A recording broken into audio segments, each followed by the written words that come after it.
All right.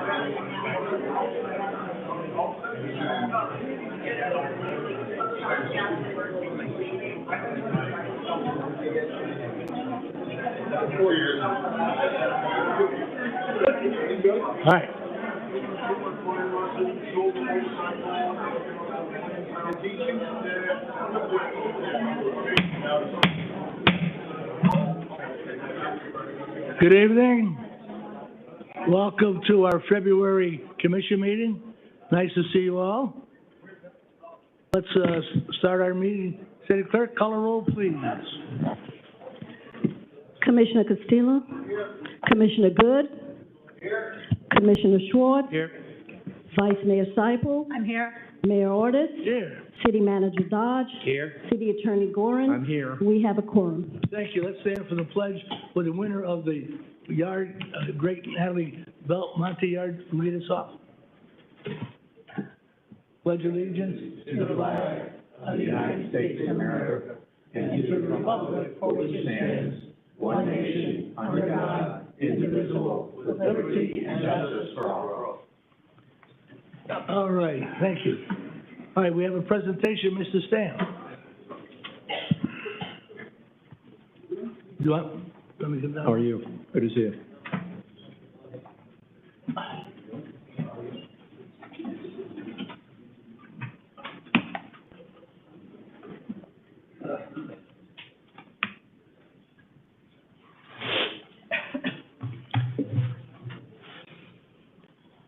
Good evening, Mayor, Commissioners, Mr. Dodge, City Attorney, and our guests. Tonight, I'm proud to announce the winner of our District 1 January 2024 Great Yards Award winner. Historically, we would do this once a year, and we would just recognize a couple homes. What we decided to do is to build some momentum throughout the city, work with our code compliance department to every month recognize a great yard. As part of this program, our Great Yard Award winner will have a sign in their yard for the period of a month. There's a QR code on there so other people can nominate great yards, but hopefully build some momentum with people doing great things with their yard. So District 1 will be recognized for the month of January, the month of May, and month of September, and then you can see each month there'll be a Great Yard Award winner. We'll go through the calendar and be able to recognize a Natalie Belmonte Great Yard Award winner. Our winner this month, for the month of January, is Miss Eridania Pereira. Come on up. So these are some pictures of her great yard. Her yard is, it's just outstanding. She takes great pride in her yard. And, you know, Mayor, Commissioners, this is just a great way for us to honor some of the great yards in our community. As part of this honor, we've got a nice certificate that we're going to be giving to the resident with the great yard. And then also, we've got a little gift card here so that she can go put some more flowers in her great yard. Very nice. So, Mayor, Commissioners, our Great Yard Award winner for January 2024, you want to just say a couple quick words? Well, I just want to say thank you. I wasn't really expecting this. This yard is good, but like it's not the best. I actually do my own maintenance. I do my own mowing. So I try to, between the cats and the dogs pooping on it, I try to keep it clean at least. At least try to keep it clean, but thank you for this award. I wasn't expecting this, and I'll continue to work hard on keeping my yard looking this good so I could pretty much motivate anybody out there to keep doing the same thing. I'm actually scanning people already. As I walk through my neighborhood, I take their address and I'm scanning people, so, and I knock on the door and tell them, hey, I want to nominate you, and they agree. So this is a great thing, and I'm here to support. Thank you so much. So, Mayor, Commissioners, with the Great Yard Award, we're going to be accepting nominations. And as I mentioned before, Peter Avino's here from Code Compliance. You know, Code's out there helping us recognize great yards. They're not just going after people for violations. They're out there helping us recognize great yards. So this is a combination with my department, the residents nominating folks, and our Code Compliance group working together to nominate some great yards in our community. Fantastic. Mr. Mayor, may I say, Mr. Mayor, may I say something real quick, please? Sure. Eridana, I just want you to know that it is beautiful people that build beautiful yards, that make beautiful neighborhoods, and make us a better city. So thank you for making us a beautiful city. Very nice. Let me just say, we started out our city, we wanted to be a tree city. We got awarded as a tree city. Put this We have a lot of good things this city is named after, and awarded to. You're part of that. That's beautiful. We want the whole city to look like that. Congratulations.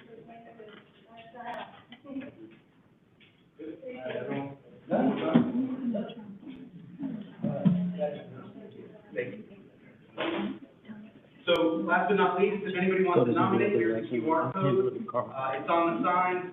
We have a webpage dedicated to this. This would be a great way for people to nominate great yards throughout our community. We'll be here next month with District 2. Great. Mayor, if I may, Mr. Stam, I want to thank you and your staff for this incredible evolution of an award that we created 12 years ago in loving memory of Natalie Belmonte. The residents have never forgotten her, and because of the work that you are doing, you're keeping that memory alive. Beautification throughout the city is year-round, and our great code enforcement and Major Diaco and his team, it's nice to know that we are recognizing positive improvements despite, the challenges that you may have throughout the day. So again, kudos, well done. Thank you, Mr. Tam. Congratulations again. All right. Mr. Dodge, before, Sorry? I'm This is, sorry. no, orders. Mayor, before we go forward with the rest of it, can I have two things I could? Sure. Thank you very much, appreciate it. I just wanted to remind everybody that February 20th, we're having our 13th Raising Positive Children Forum right here at City Hall in the Great Hall. As you all know, this is an award-winning program that we've been doing now. And like I said, this is our 13th forum that's coming up. We address the issues that today's youth are facing with the problems of social media, suicide, low self-esteem, and a lot of issues that they all are dealing with. We bring professionals in. We've had psychiatrists, psychologists, doctors, mental health people. We bring in agencies from all over the county. A lot of our colleges have sent people here. Memorial Hospital, Baptist Health have been participants with us as well with theirs.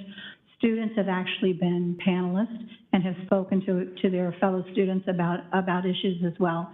So that's February 20th, and it starts at 6:30, promptly at 6:30. Flyers have gone out to everybody, and so we do hope that you all will spread the news and that people will come out. We normally have 1,000 to 1,500 parents that show up at our meetings, and it's very, very well received. We're very proud of the program and what it does. The other thing, Mayor, is, and I want to thank you all who were able to attend. We've been holding clergy breakfast, and we thought a good way to just have a round table and sit down with, we're trying to be so very inclusive in this city, to sit down and have clergy from all the different religions come in and talk about what they are finding in their communities, and how collectively together, we can work and try to bring some good things about in our city, but doing it together as an inclusive city.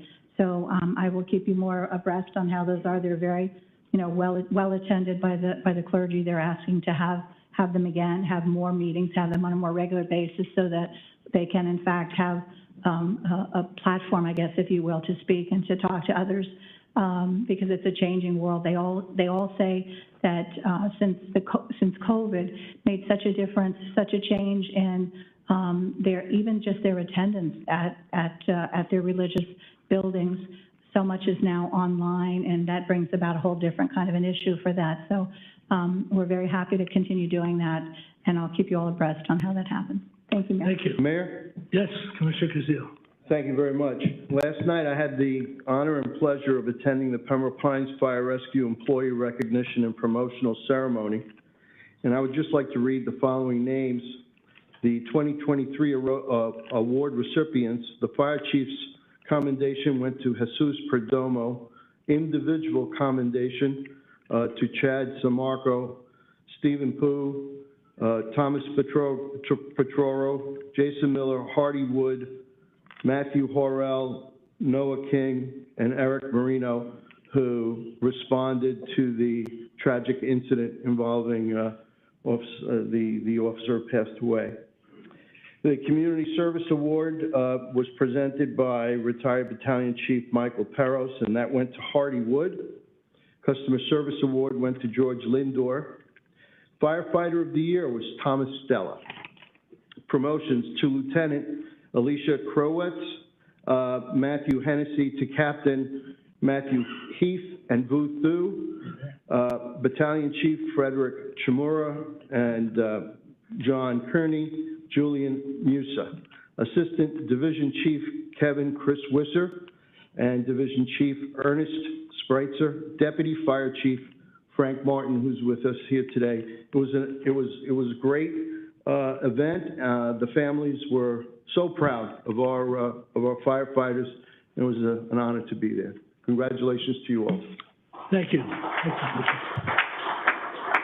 Thank you, Commissioner. I'm sorry I didn't know about it. I would have been there. Nobody told me. Okay, items to be pulled from the agenda, City Clerk.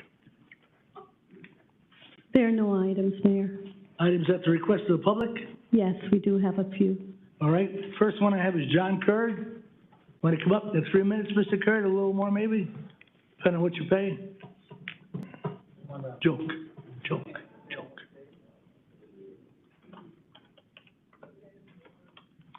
The mic is right there, just hit the speak button and it will come on. I'm gonna need a stool to stand on, a little short. No problem. Okay. Good evening. You have to push the button. Right button and the speak. There you go. There, up, push to talk. Push to talk. Click it one more time. Hello? Push to talk. Speak, no, you're not. So, there you go. Nice. Hello. Hey. Good evening, everybody. John Curd, 20400 Southwest 53rd Place, Pembroke Pines. Not only am I a resident, but I'm also president of Board of Directors of Trails Homeowners Association. I appreciate you giving me an opportunity to talk here tonight.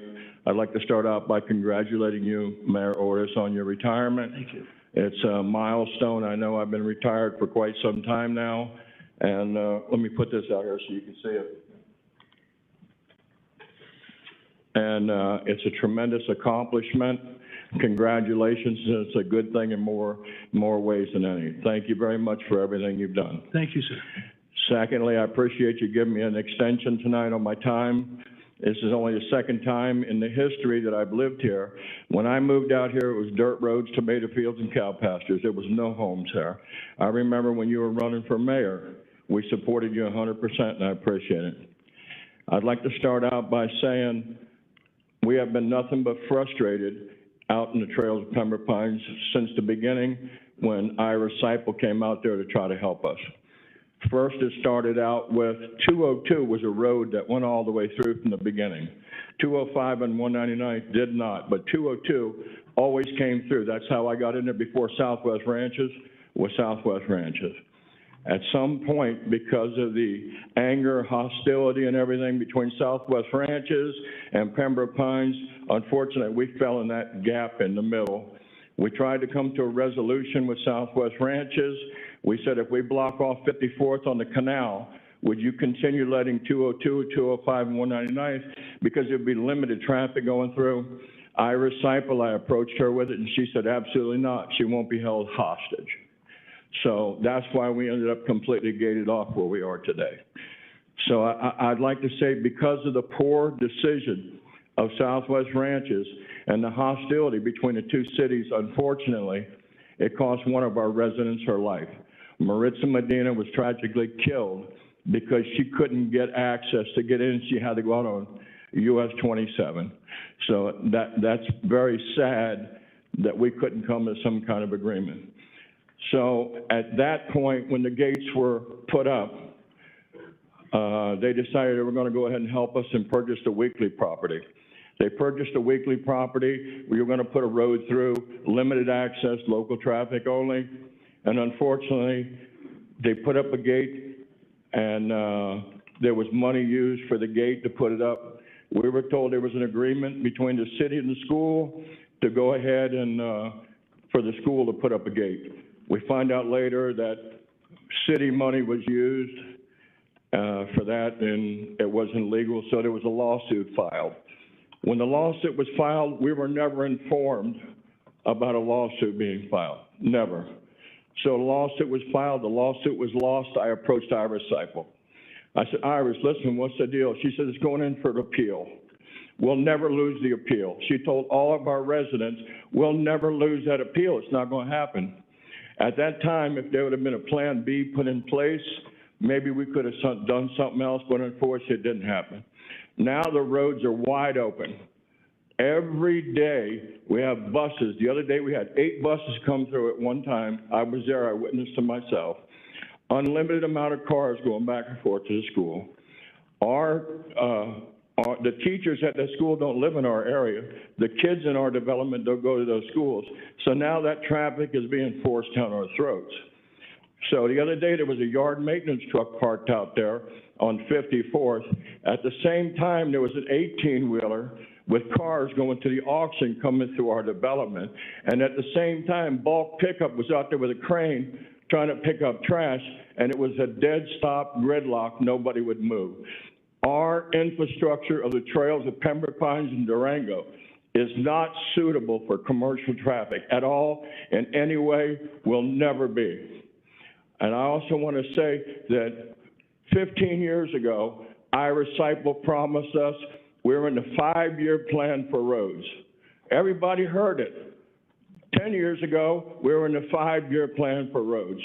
5 years ago, we were in the 5-year plan for roads, and now they're saying they don't have the money to accomplish that.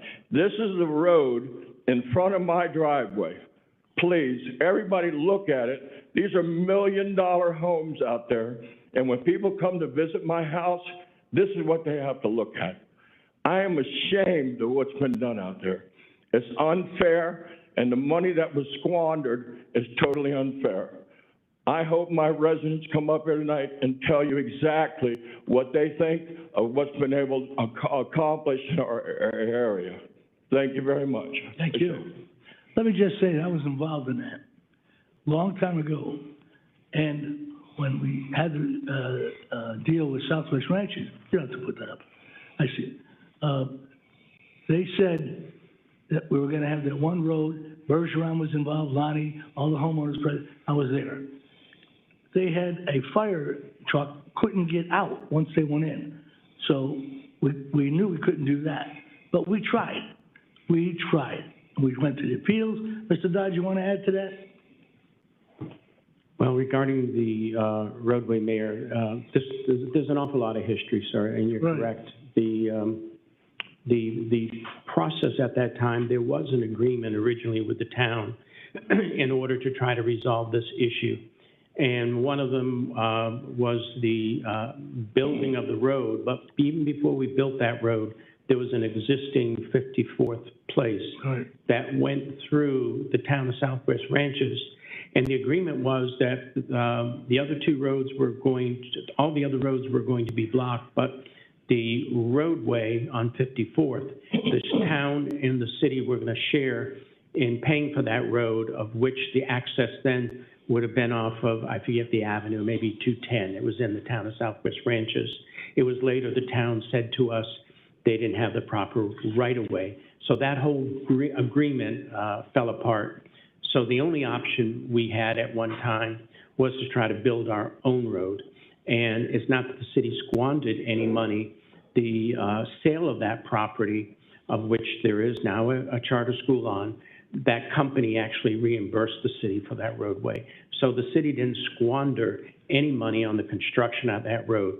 And it was the intent of the city to protect the residents of that community by the installation of the gate. Unfortunately, the courts ruled against the city and the town filed suit. So we had no option. The court ruled that we had to open those gates. I wish there was some other means, maybe with new administration in the town of Southwest Ranches, we can reapproach it. And I certainly don't have any issues with trying to reach out to the town again with the approval of the city commission to see if there's something else that we can do. Vice Mayor, do you want to say anything? I understand everything you're saying, but you were standing there with Iris on the podium and swore we would never lose the appeal for that gate. I never said sir, I never would ever say that we would lose an appeal. I'm not an attorney. I know you're not an attorney. And I never would have said that. I don't ever recall that being said. You might not recall it, but I do recall it when the podium was out there. That's We're just discussing. I understand. I just want to say, I think we've gotten a rotten deal. We pay, our homes are $1 million homes, some up to $1.7 million, the amount of tax revenue that we pay out there. And for our roads to look like this, and then they send somebody out to patch the road. You know what the paver told me? I can't patch this. There's no asphalt left anywhere. I'm trying to put a 1/4-inch patch over rock. It's not going to work.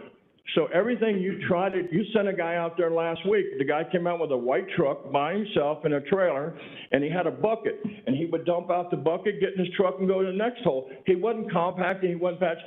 Whatever you're doing to maintain our roads is really sad. Trust me, it's sad. And I don't know where you live.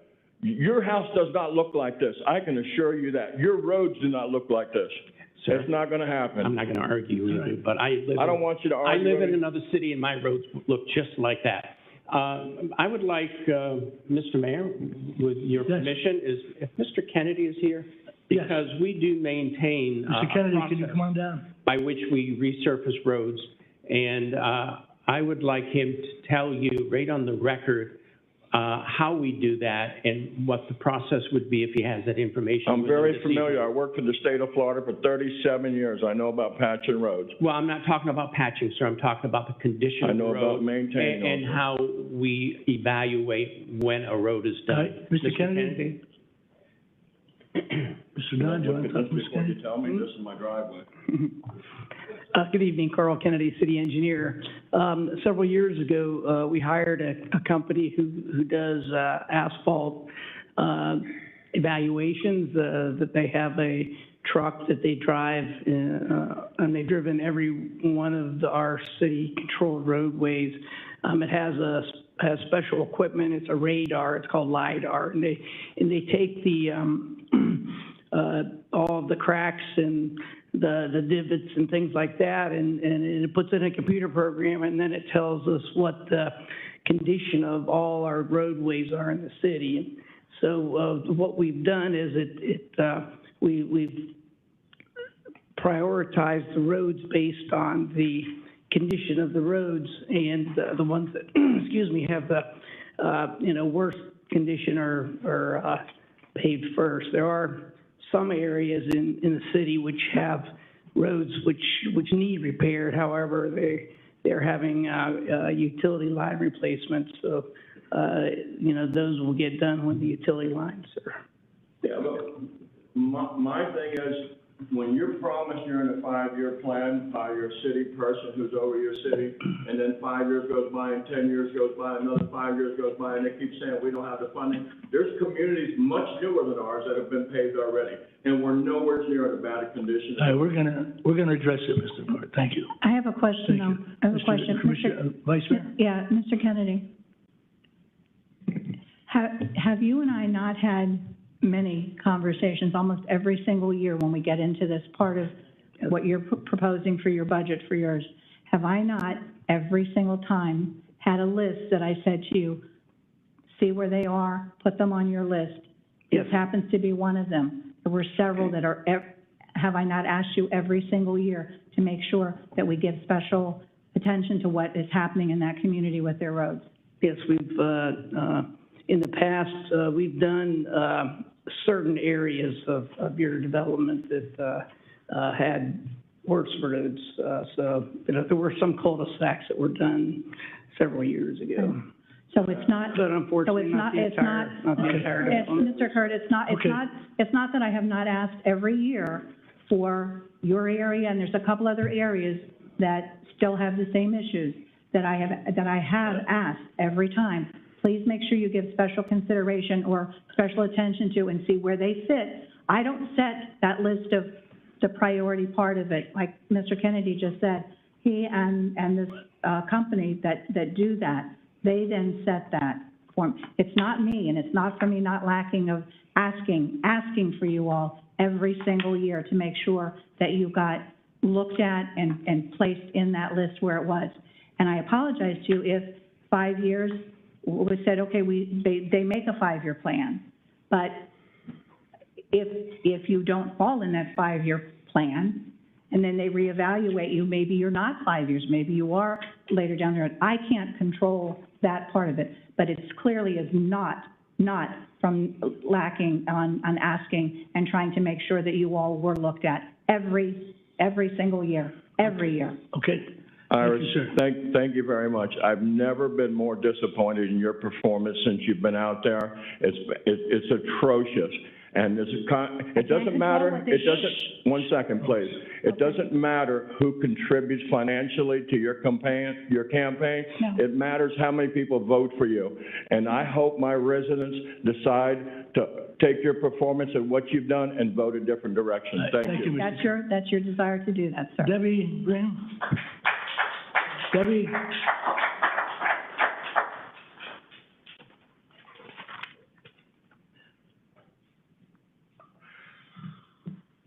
How are you? I'm good, thank you. I'm Debbie Green from Southwest Ranches. You what? I'm from Southwest Ranches. Welcome. And I hope you'll allow me a few more minutes, or a couple more minutes as well. I may gotcha. just need another minute or so. So, I'm here this evening to speak about the opposition to any possible incinerators or waste-to-energy plans in or adjacent to Pembroke Pines, Southwest Ranches, Miramar, anywhere in Broward County for that matter. While I applaud Vice Mayor Seipel's workshop that was overwhelmingly attended by the people in Pembroke Pines and all our surrounding cities to voice their opposition to any incineration or waste to energy, there wasn't even not one person in all the people throughout this building that didn't fit in this room in favor of that. Unfortunately, at that meeting, there was a great deal of misinformation that was shared. And so all of those people took a whole lot of misinformation back home with them. And also at that time, unfortunately, it was only looked at through the lens of an interlocal agreement. And while I respect the City of Pembroke Pines' decision not to join that ILA, they've also effectively removed themselves from all discussions of the newly formed Broward Solid Waste Authority. The new authority is made up of 28 cities and 1 representative from the county. In the prior solid waste working group that's now dissolved, I think there was 6 or 7 cities and 1 from the county.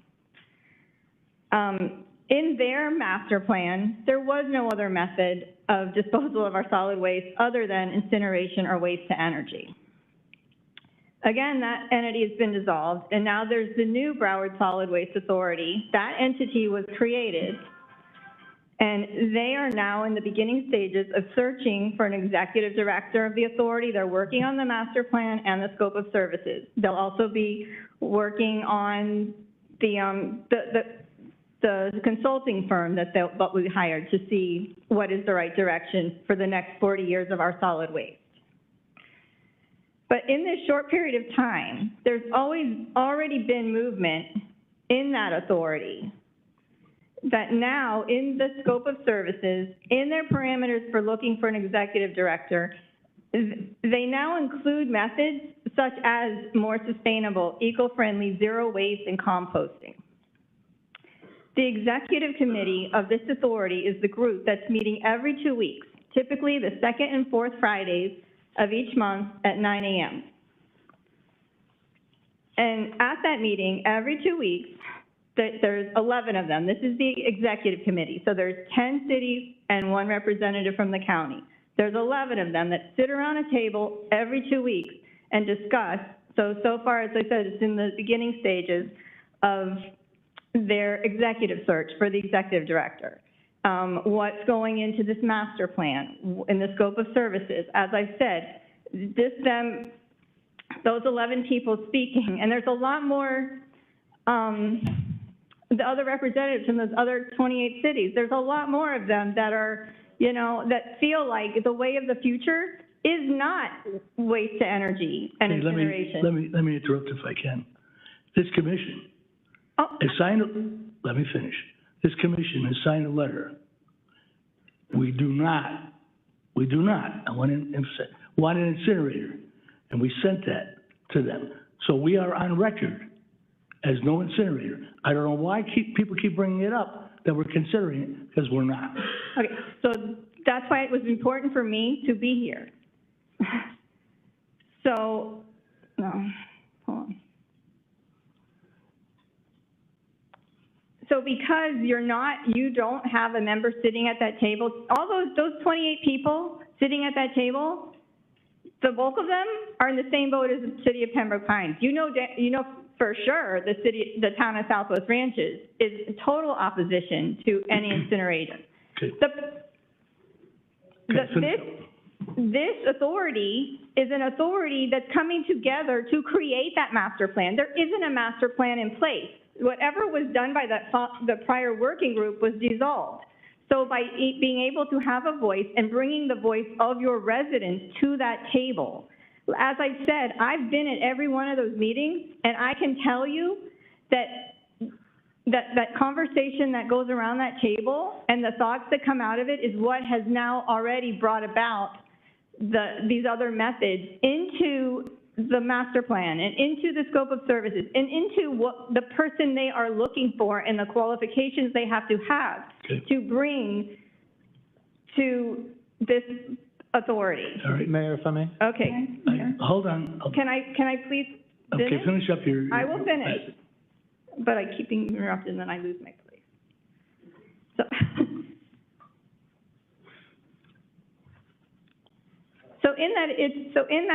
This is a county authority. It is a county issue, and one city cannot on its own single-handedly win this issue. So, and it's not just about the city of Pembroke Pines. It's about the future of solid waste disposal for the county for the next 40 years. If we allow for incineration or waste to energy or any new incineration or waste to energy to remain in that plan, it could be, right now the more immediate threat is Southwest Ranches, Pembroke Pines, Miramar. 10 years, if they allow that to be in this plan for the next 40 years, you know what?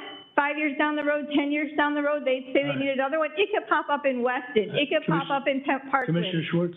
It can pop, can I, what, but you don't. Well, you know, hold on, with all due respect, we have a commission meeting going on, we have people that want to speak, we have times for that. And I'm telling you, this city, we have plans as well to form with other groups not to have an incinerator. So I don't know how clear I can make that. Mr. Commissioner Schwartz? Thank you. Thank you for coming. 12 years ago, not in this chambers, but the one across the street, you would not find Pembroke Pines residents and Southwest Ranches residents attending each other's meetings and actually having civil conversations. We've come a long way, and I want to thank you for your efforts, okay? The city of Pembroke Pines leads from the front. Do you want to speak? One of the actions that we took when we said no to the authority through my motion was not to allow any elected officials to be a part of that authority, but administration, people like Mr. Kennedy, the folks who understand science and non-political folks, okay? Just because we have not been a part of the last few meetings doesn't mean that we're not participating. One, it's a public meeting. You've attended them. Number two, we get transcripts of everything that's happening. If you noticed, just a couple weeks ago, Broward County attempted to do an end around with the Monarch site. Mm-hmm. This commissioner was involved in communications with those who were attempting to do an end around.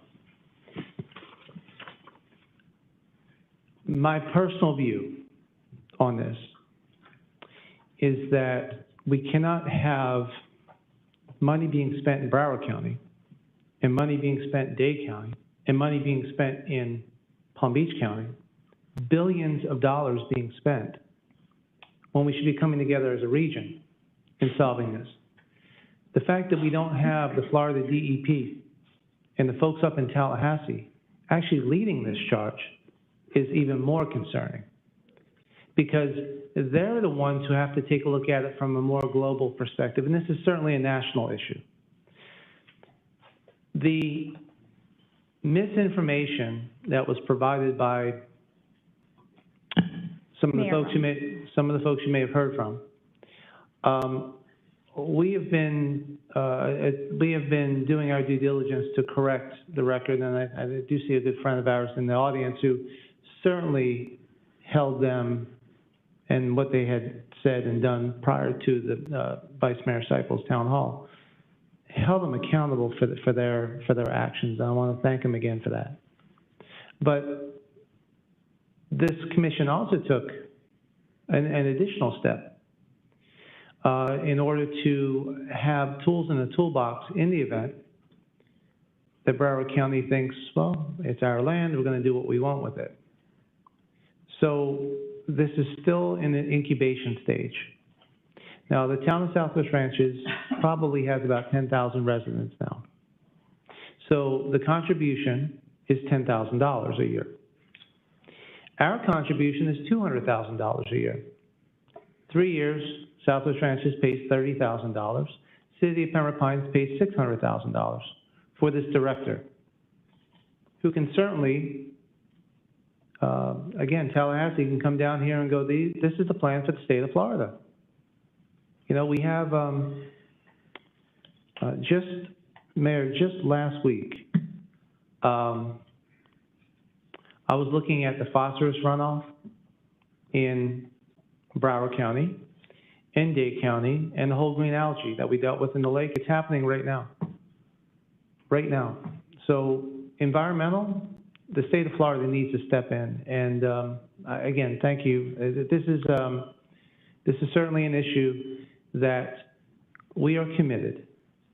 We are committed to stand with Southwest Ranches, Miramar, and all the other cities in this county to get it right, because we're all in this thing together. Okay, you have our commitment to doing that. Our city manager will be presenting something that is a game changer. When he is ready to bring it forward, it is a game changer. Right now, again, thank you for attending and listening to me, and Mayor, I'm going to give you back the time. But again, if you want to continue this conversation, now's not the time because we're past the 3 minutes. But certainly reach out to us via email, and I'll be more than happy to give you a call, and we'll work together as a team. So that's, You have my commitment on that. okay, that's really what I was here for. I was not attacking this. I understand you all have your reasons, and I understand you have, I understand that. And if you misunderstood that, I apologize. What I really wanted was all of your support, so when I send you the emails in regards to the task force meetings that we hold the second Wednesday of every month, that if you all would please pass that along to your contacts in the HOAs, because while I understand you're doing what you feel is in the best interest, this authority does exist. And so I think we need the voices of all of us in Pembroke Pines, throughout the county, that they hear it. And that's what I think we're missing, because the residents of Pembroke Pines feel like you guys got their back and you got them covered. Send an email, and you'll get here from me tomorrow. I'm asking, that's what I'm here to plead, is for your support. Send an email, I will contact you. Thank you. Again, I want to reiterate, no incinerator, signed by all of us. Okay. Okay. Tim Wilder. Ms. Green, thank you for, And I appreciate your time. thank you for sending, keep sending to me. And yeah, Ms. Thank you. Seipel, she's the only one so far who's responded back to me and forwarded back out. Well, if I got the notice, I would have responded as well. I didn't get the notice. So making you aware that Okay, tonight. all right, I got it. Inbox, so you can look for Okay. it. Thank you. Tim Wilder. Tim Wilder? Boy, is that up a can of worms. You have 3 minutes, sir. Maybe 2:59, depends on. I'm sorry, sir? Maybe 2:59, depends on how you feel tonight. Yeah.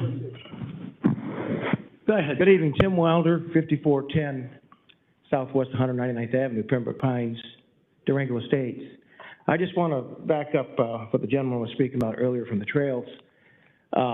many, many times we've reached out to Ms. Seipel regarding the roads and the gates, and, you know, she sent out a letter stating that, she put special meetings together. I just want everybody to know this. The reason why those meetings started is because I intercepted information that maybe not was supposed to get out or what have you, regarding what was going on in the courts. And when she had the one meeting where everybody showed up, one of our outside lawyers, when I questioned him about the second appeal, he, if my memory is correct, said that he didn't know where I was getting my information, and that was false, and that wasn't going to happen. Well, almost to the day, it certainly was a month, we lost that appeal, and those gates were coming down, and they came down. Now we're being overrun with crime. We just had another neighbor with his SUV stolen. It's a mess. We have no law enforcement out there. It's just unbelievable. And I support these guys 100%. They're only doing what they're told. So, you know, Iris, you've misled us so many times. In fact, my one neighbor down at the end of the street there, you called a meeting out in front of his house about the bumps in the road there by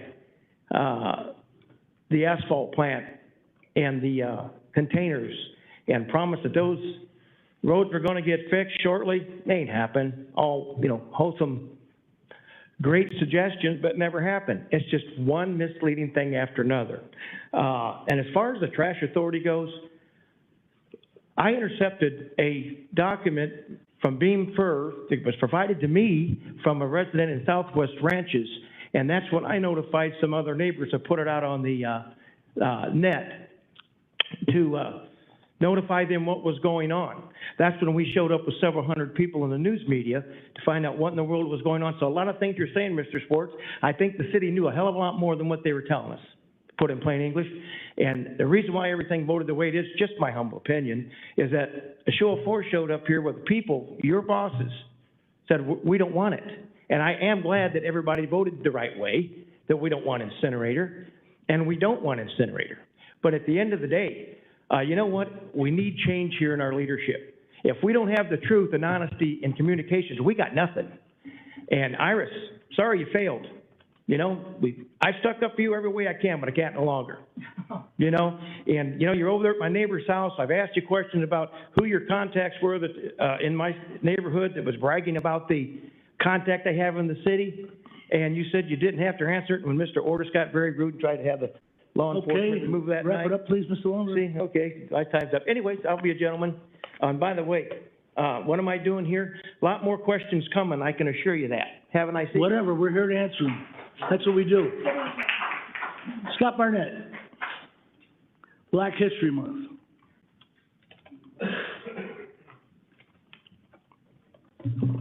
Scott Barnett, 19346 Southwest 5th Street. The topic here actually has special resonance listening to what's going on out there. I ride my bike out in the trails, and those roads do need work, and it makes me think about doing proper diligence with these efforts and understanding the legalities, because I know the gate was put out there, then the gate was taken down. Those kind of things shouldn't happen if there's due diligence and we follow certain laws and codes. I've been thinking about this, you know, as we celebrate Black History Month, it gives us a moment to reflect on the contributions afforded by a community that continues to be unnecessarily challenged in its right to exist and prosper. As a filmmaker, I've had the privilege recently to produce a film called Crossing Over Town that highlights Miami's own role in the civil rights movement, and more importantly, it served as a unique learning opportunity, especially for me, about the role of governance, especially as we evaluate the intended goals of the 13th, 14th, 15th Amendments to the Constitution. This period was a win for this country, as a large part of the population, you know, we're now afforded representation. Men only, women took till about 1920. But nonetheless, there was representation at the highest levels of government in the late 19th century. However, as the southern states, including Florida, were not particularly fond of these new laws, they found creative and inventive ways to usurp these laws by legislating certain rules and codes that could circumvent that legislation. Use a good word, Commissioner Schwartz, an end around. So they used these methods. Some of the methods that they used to do this was they created unnecessary poll taxes in 1889, requiring a $2 annual tax to require you to vote. This was obviously meant to discourage the black vote. Other methods that were used were asinine tests like counting marbles in a jar or predicting the amount of angels that could fit on the head of a pin, which was truly a disgusting display of bigotry. These were all simply efforts used to discourage this underserved part of the population from voting. There are even efforts right now in our state level of government looking for new inventive ways to prohibit voting by mail. My point is, we need to stop the petty use of political power to manipulate our electoral process simply due to personal bias, because ultimately, we the people are the ones who lose in this situation. It's disappointing that there's an agenda item on tonight here in this agenda that serves to usurp and violate the stated rules of our charter, an end around. Plus, the other fact that the Broward Supervisor of Elections is currently using personal bias to thwart a special election in the future city is offensive to our constituency. I'm trying to understand, what is the point of having a charter review board if the commission and mayor simply disregard the proper review of these flaws? What does it say whereby the commission is ignoring the inherent counsel of our city attorney?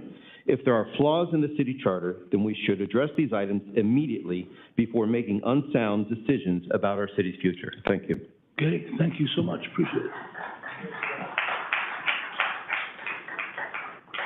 Just for the record, I always follow my attorney's advice.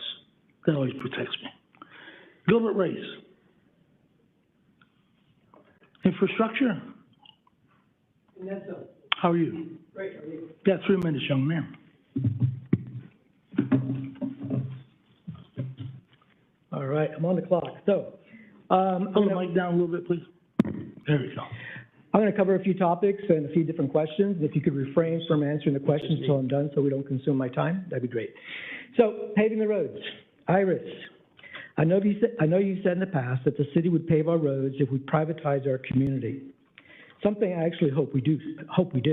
But paving our roads should have nothing to do with privatizing our roads.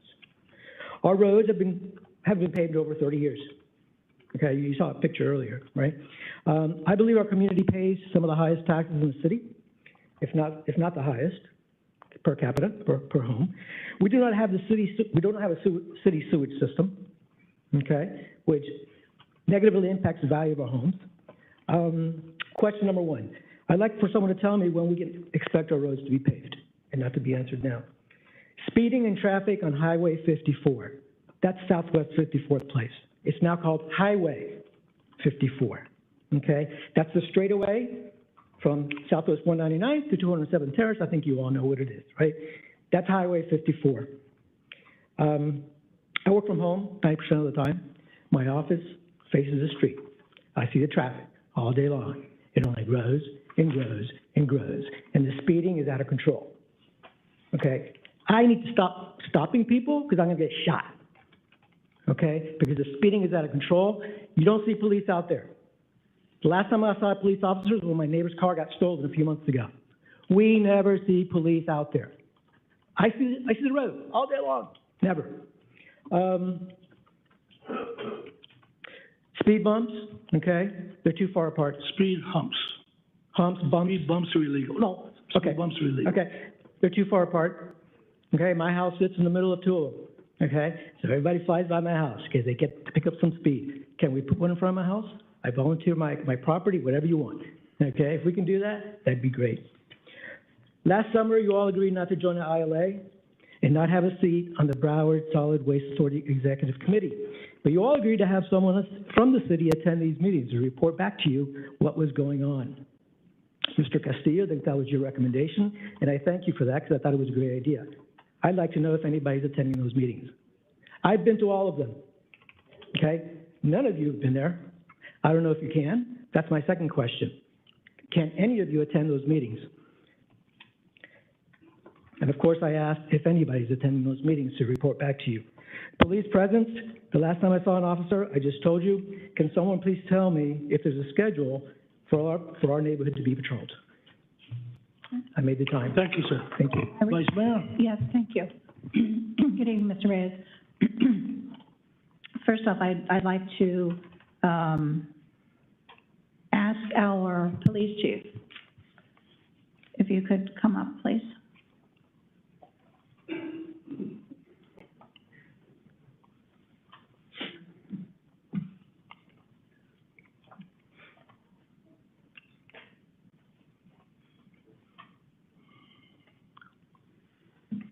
Good evening, Chief. Good evening, Kip Shimano, Police Chief. Good evening, sir. You just heard Mr. Reyes talk about not seeing officers out there and that they have a speeding problem and other police issues, talking about stolen things, what have you.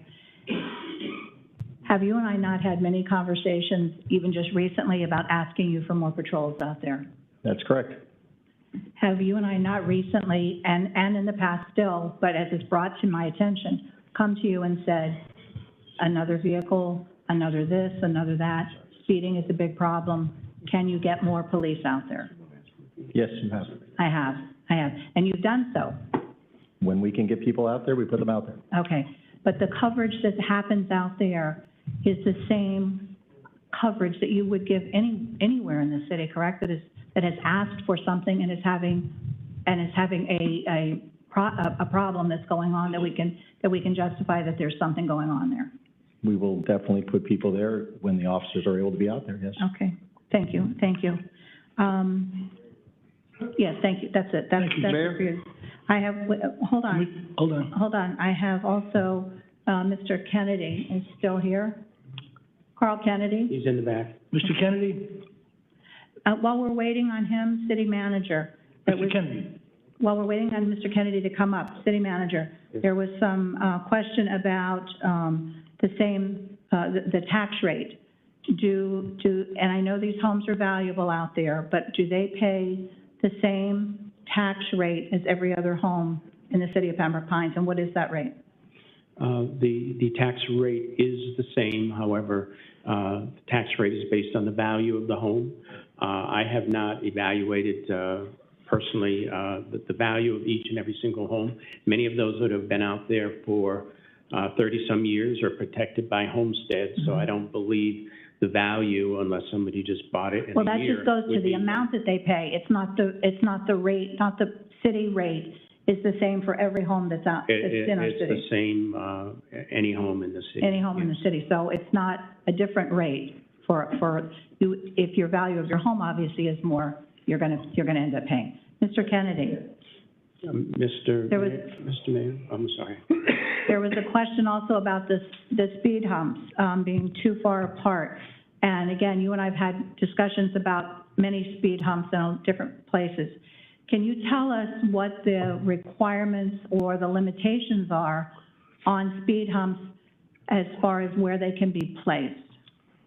Yes, there's, in the speed hump resolution, there is a specific distance from an intersection. I think it's 200 feet, and there's a distance that the roadway has to be a certain length of straight roadway without any traffic control devices. And there's a restriction on distance between them two. I don't know what that is off the top You don't of my remember head. what the distance, but there is something district. So if in fact a community has requested to have speed humps out there, they have to meet that criteria as far as distance apart, intersection, close to intersection, and they're humps, not bumps anymore, correct? Yes, yeah, they're speed tables. And 51% of the people have to prove it in a block. Right. Okay, that's it, thank you. Point of order, I think that rule changed. Commissioner Castillo, do you have a point? Yes. Mr. Kenny, are you attending these authority meetings? Solid waste, yes, both executive and the whole group meeting, solid waste. And you have the minutes of the agendas of these meetings, because I am not receiving them. Yeah, they're posted on the website of the Broward League. Okay, and it's on your agenda to go to each of these meetings? It is. Okay, and if you would be so kind, if a member of your staff can provide us with the minutes, and perhaps you can offer a memo as to what's going on now that these meetings are underway, so that we can be aware of it. Mr. Mayor? I have one comment on that. Hold on. You finished, Commissioner? Commissioner, you finished? Yes. Vice Mayor? Yes, those meetings, and that's why I was so glad to see Ms. Green here tonight, because we have since the beginning been back and forth. And one thing that really was kind of crazy, just reading from I believe it was the very last meeting that they had where they were talking about executive director. The minutes originally from previous showed when they talked about executive director, that was to be a salary, I believe, around $300,000. The only comment that was put into this latest minutes of this meeting was, we don't think that's enough money. We think we should be paying that executive director at least $400,000. So again, those are some of the, you're going and we're getting these messages back, and in my opinion, this authority has a long way to go before we can really do some supporting on it, when their whole issue of how are we going to deal with county-wide, maybe tri-county-wide regional garbage is not a big part of the discussion. The big part of the discussion is $300,000 or $400,000 for an executive director. I have a big problem with that part of it, absolutely. Thank you. All right, thank you. Mr. Mayor? Go ahead, City Manager. Yes, Mr. Kennedy does provide me with a summary of all those meetings, Commission. I'll make sure you get that summary, and we'll make sure that you see the copy of the minutes from all of those meetings. So we are staying in touch with what's going on. Yeah, I just want to have, Mayor, if I could, I had one more comment. Kenneth Farkas? Mayor, if I could, I just had one more comment, sir. I thought you were done. Go ahead. Yeah, thank you very much. So, the way it should work is that the plan should come first and the tax should come second, not the other way around. Mm-hmm. We should not be asked, and I want to commend my friend from Southwest Ranches, there she is, for coming forward. Neighbor, thank you very much for coming forward. I know you care about this issue. I think we all do. What's amazing to me isn't that the city of Pembroke Pines didn't join the ILA, but that the other 28 did. I believe very strongly that they've had 4-6 years to come up with a plan. I don't know that taxing the residents of the city before they come up with one is gonna produce one any more quickly. And the bottom line here is this: it's an issue of plastics. Everything else can be dealt with. It's the plastics that's the issue, and that's not going to get fixed until they put up a factory that can melt clean the plastic, boil the plastic, chip the plastic, melt it into blocks, and create new products with it. And we need to get, everybody knows that that's the answer, but the county doesn't want to spend the money to get it done, and that's the bottom line of it. And it's that way with everything they do, whether it's 911 or this or that or the other thing. It's always, let's do the right thing by the residents, but, you know, the arm is short and the pocket is deep, and we don't seem to get there. If we want to start recycling again, there has to be something done with plastics. They got to chip it, they got to boil it, they got to clean it, they got to separate it, they got to make it into blocks, and from that extrude it into new products. And then you have to create a market, and our city should be part of that market. We buy decking, we buy barricades, we buy fencing and other products. Everybody needs to be part of it, and then that revenue offsets the cost of the operation. It's simple, it's business. And what they need to do is bring somebody in and get this thing done already, because people feel cheated that they're not recycling. We've taken away from children in families the number one thing they do in their home to learn how to take care of the environment. Johnny, that bottle doesn't go into the garbage, it goes over here. Why, Mommy? Oh, because it's good for the environment. Oh, I get it. I'm helping to save the environment. What is Johnny doing now? He's commingling his garbage. And that plastic he used to recycle, he used to put in the blue bin, that's going up in smoke at an incinerator. Don't let anybody tell you otherwise, because that's what's happening with all of our garbage now. And we need to say no, we need to say no, we need to say hell no. There's got to be a better way to do it, and these folks are just not producing the answers quickly enough for us. So of course we said no to their agreement.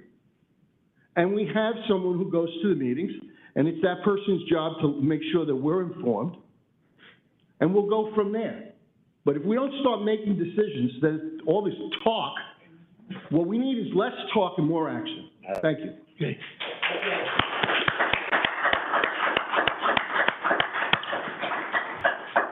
The reason we stopped recycling, nobody would buy it. Countries wouldn't buy it anymore. Everybody stopped it. Commissioner Schwartz? Mr. Dodge, I think you wanted to expand on the minutes that you've already read. The Vice Mayor, to her point, certainly the information I received is they're spending more time on figuring out who the executive director is going to be and the benefits in the car and the health insurance versus, you know, the real action. Are you finding anything different from the summaries that city engineer's been providing you? Mr. Judge? I don't believe there's anything that would develop exactly what they're doing. I think if you recall, when this city decided not to join it, many of the issues that came up, we said in their proposal, they did not provide any other alternatives other than what we heard about, which was incineration. We went out on our own, and now what I'm hearing is being said that they are exploring other options, but it seems like they're trying to set up their structure first before they actually do anything as far as making a decision as to where they're going to go. Okay, thank you. All right, Mr. Farkas, sorry about that. Go ahead. Okay, my name is Ken Farkas, 5331 Southwest 199th Avenue. And although I was brought out here to support my neighbor and about the gates, my neighbor from Southwest Ranch has brought up the incinerator. Let's start off by being clear about this. The state wants you to build an incinerator. They don't want recycling. They are giving counties money to build incinerators. You live in a state that subsidizes incinerators. You have a board that's on the record of looking to replicate the success story of Palm Beach County, which burns all their trash. Now, you're right, it's time to take a step. And I'm here before the commission and one of our next mayors and our soon-to-be retired mayor to say, let's take a step. Let's rezone all the industrial property surrounding that landfill to not allow any trash use, not for the disposal of trash, the burning of trash, or anything even remotely related that would be in support of an incinerator. And why do I say that? Because what they have is not enough land. They need more land. And you don't own that land, but you own all the land around it. So if you rezone that land, you're not stopping them from doing what they can do. They can build warehouses, they can store stuff on it. They just can't poison the community around it. And that's a step you can take as the commission tonight, to eliminate, to make it as less attractive as possible. Because the end around is the Broward Commission is already saying we're not going to raise the Monarch Lakes site because we don't want to do business with Waste Management because we have this great site at Broward County on Sheridan Road. That's what they're saying. It's in the public record. It's on the news. I mean, I'm sure you've read it. So this is the most important thing that's ever happened for all of you. They're about to put a poisonous bomb in your city, and you need to take the necessary steps to stop it, and that's a starting step. Everything else is just talk. Okay, and sign nice letters, things like that. And as for the road, you promised us at that meeting that when we lost that appeal, which we never lose an appeal, which is what your attorney said to us as he clapped in our faces, that we'd never lose, that we would meet again and get the next step up as soon as we lost that appeal. And I haven't heard a word. You took the gate down without telling us. You didn't step up and do anything for us after telling us for years that this would never happen and that you had our backs. When that gate came down, you disappeared. And nothing has been done since then to support us, to rectify us. I have a daughter with a disability that elopes.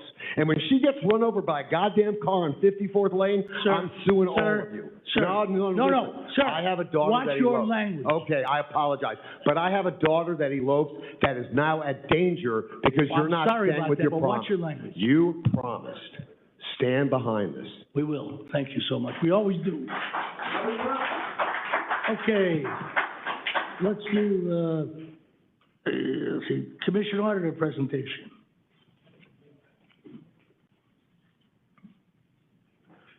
This is going well so far, don't you think? What does that mean?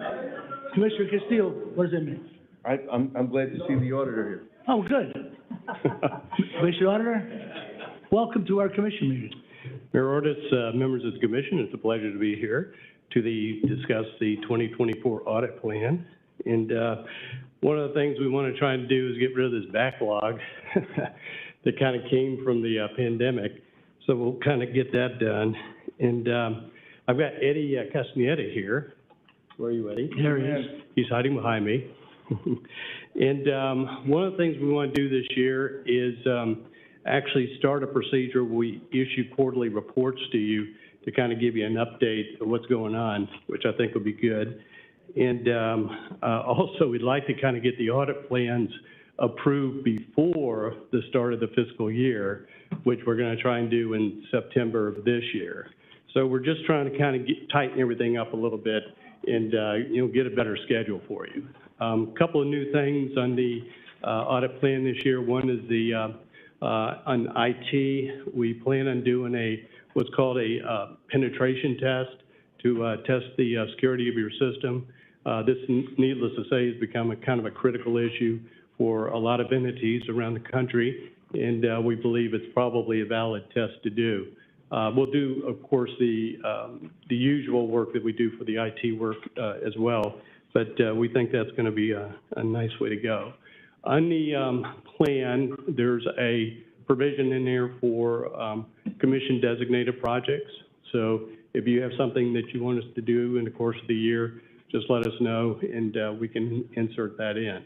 And I think Eddie can discuss any of the other projects if you want, but you have the plan in front of you, so we'll be happy to answer any questions that you have. Thank you. Questions, Commissioner Otter? Okay, thank you very much. All right. Appreciate it. Thank you. All right, we're Board of Adjustment decisions. Ms. Deborah, We have none, Mayor. how about announcing the board and committee appointments? Yes, we do have one. Commissioner Schwartz, go ahead. Thank you, Ms. Rodriguez. Come on down. It is my distinct honor and pleasure to appoint Ms. Rodriguez to the Arts and Cultural Board. She has, you can push the speak button because I want to call on you in just a second. She has a unique perspective. Our board chair is super excited. Ms. Colombo is super excited. And we're excited to have you being a part of the team. So here's your 15 minutes of fame and a quick hello. Just, tell us a little bit about yourself. And again, thank you so much for stepping up and volunteering for us. Congratulations. Thank you, absolutely. I'm really looking forward to the opportunity to give back to my community. I've lived in Pembroke Pines. I've owned a home over 10 years now in Pembroke Pines. Before that, I lived here with my parents. But I actually am a child of city arts and culture programs. I grew up in the city of Hialeah, and I was very fortunate to be in a lot of those programs. And then I worked for that city for a while. I also worked a little bit in the city of Miami Gardens when they were starting their arts and cultural program as well. And now I work in marketing, and I'm really excited to be able to get back into the arts and culture and provide that service to the community. So thank you. Thank you. Congratulations. Yeah, how do you pronounce your great first committee. name? Anais. Anais? Yes. It's a Pretty, great very committee. pretty name. Thank you. All right, we're on consent agenda, items 1 through 16. Items 1 through 16, any polls? I have no polls, Mr. Mayor, I do. Commissioner Goodwin? Yes, Mr. Mayor, I'd like to pull 7, please. Hold on. 7, good. Anybody else? Yes, 10, please, Mayor. 10, Stifle. Anybody else? Hearing none, I need a vote to approve items 1 through 16, less item 7 and 10. So moved. Moved by Commissioner Schwartz. Is there a second? Second by the Vice Mayor. Discussion? Hearing none, call the roll, please. Commissioner Schwartz? Yes. Vice Mayor Seibel? Yes. Commissioner Castillo? Yes. Commissioner Good? Yes. Mayor Ordus? Yes. Vice Mayor Seibel? Yes. Motion passed. Thank you. Item 7, Commissioner Good. Thank you, Mr. Mayor. Item 7 is motion to approve the meeting minutes of the regular commission meetings of Wednesday, December 6, 2023, and verbatim minutes on the Parks Master Plan presentation from the December 6, 2023 commission meeting. Second. So, Mr. Mayor, I'm just asking that we strike the summarized version of the minutes because they're not reflective of what the verbatim minutes are. They're more of an interpretation, but now that we have the verbatim minutes as part of this package, I'd like to just strike the summary and just let the verbatim minutes stand for what they are. Mr. Dodge? Your answer? No, that's fine, that's his motion. Okay, is that okay? I mean, is there? Of course. Okay. All right, there's a motion by Commissioner Good to Mr. amend. Mayor, just for the record, the motion to approve actually includes the substitution of the verbatim for the otherwise given summary. Correct, Commissioner? Thank you. All right, is there a Thank you, second? Mr. Attorney. I'll re-second it. Commissioner Schwartz will second it. Discussion. Hearing none, call a roll, please. Commissioner Good, Yes? Commissioner Schwartz, Yes. Vice Mayor Seifel, Yes. Commissioner Castillo, Yes. Mayor Ordus, Yes, motion passed. thank you. Vice Mayor, item 10, please. Yes, yes, oh, there, I got it on. Okay, thank you. Motion to award IFB number PSUT-23-08 water treatment plant electrical renovation to the most responsible bidder, Edwards Electric Corp., in the amount not to exceed $4.248950, which includes an owner's contingency in the amount of $348,950 and an amount to cover the cost of the payment and performance bonds equal to $50,000. Is there a second? Second. Second by Commissioner Schwartz. Discussion. Yes, Mayor, Go ahead. I have a couple questions. I see Mr. Bailey is here. Mr. Bailey, when I was reading through this and reading the backup that was provided as well, I'm not quite sure that I totally understand it. At first, I thought that it was pretty straightforward, but then I would like for you, if you could, to explain a little bit more about this whole, the electrical part of what you're asking to have function. Sure. Mike Bailey, Utilities Director. So we have a capital improvement master plan that was performed by one of our consultants, H2M Hill, and they went through, as part of that analysis that they did to recommend what improvements needed to be done over the next 10 years, they went through all of our facilities. Of course, they went through the water plant, and the majority of so as you can imagine, the water plant has a lot of electrically driven components, lots of motors, lots of pumps. Okay. The plant, evolved from being built, if I recall right, in the 70s, or even late 60s, maybe, I think 70s to now. And a lot of those electrical components are still the same. So switch gear, wiring, conduit, that is all, a lot of that is vintage, old, obsolete equipment that you couldn't even get parts for now if they fail. That's kind of what I was thinking when I was reading so much that was saying with demolition of existing, and then with the construction of new going along with it. Correct. So we would install temporary, demolish the existing so we can keep everything running, and then we'll build new, modern, not obsolete.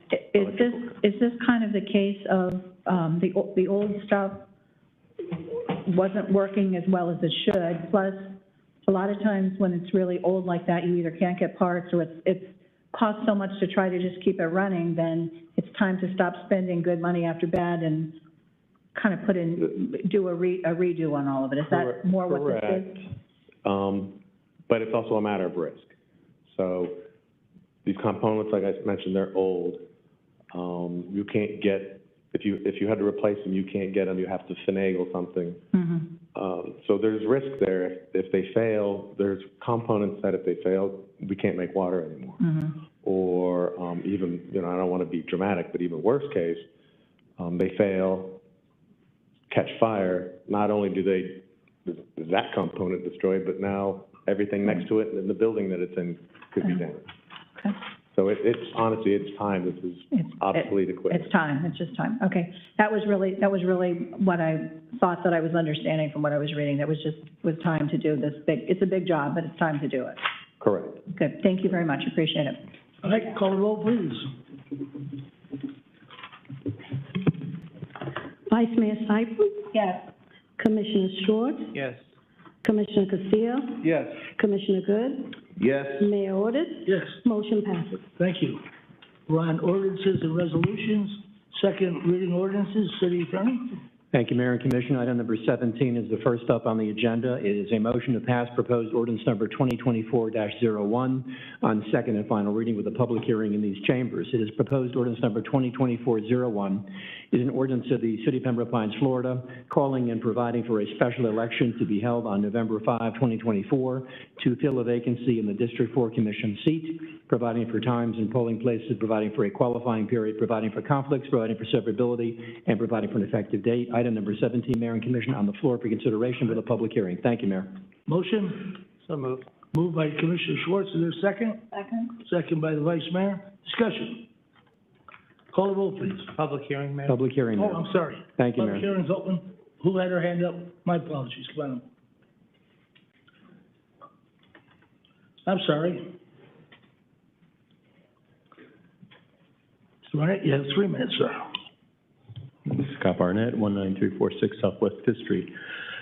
3 weeks ago, I got a call from Joe Scott, Supervisor of Elections, Broward, to discuss with him specifically the issue of whether or not Pembroke Pines could have a special election in August. He said, while it's not probable, he is basically in tone that it was not a defined done deal. And I asked him many times over and over, is it a finite thing that we can't have an August election? And basically, this really comes down to his personal opinion. He's a political figure. Just put it all out there, he made the point that he thought there would be more people at either a March or a November election. If that makes sense.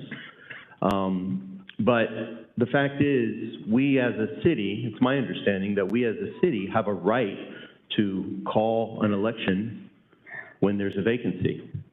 And I pointed out to him that it's a violation of our charter. He just simply doesn't want to do it at a personal level. But as Commissioner Schwartz said earlier on a different item, we're a city that leans forward, correct? What's great about the city of Pembroke Pines, unfortunately, it's had a lot of court cases, but in the past, it hasn't been afraid to go and fight for the rights of our residents. I'm asking you to do that now again. Before we make a decision about November election, March qualifying, we're even disregarding the counsel of our city attorney, who was seeking to possibly clarify the situation with Joe Scott, with Broward Supervisor Elections. I know that he sent a memo basically saying that he didn't want to have ballot for municipal elections in August. But as a city, I don't think we've actually gone back to them and said, we'd like to do this. Can we do this? We'd like to sue to do this, petition to do this. I don't understand why we're doing this. That's all good and fine. Now, the issue of moving to November, if that's the case, that's the case. But this March qualifying period, I asked Commissioner Schwartz at the last meeting, why do you want this? And you had said, in a previous video, you want people to meet the constituency. I think there's plenty of time to meet the constituency between now and September. Iris Seifel, Commissioner, Vice Mayor, I ask you, why do you feel it's important to have a March 1 to March 15th qualifying? Why is that so important as opposed to doing it the normal way of a few months before? I'm asking you the question. Why should we have a March 1st to March 15th election qualifying? Not responding. See, this is the problem, is our commissioners don't want to respond to us. And that's not leadership. That's not leadership. Commissioner, that's not leadership. And you see what's happening with all these legal cases.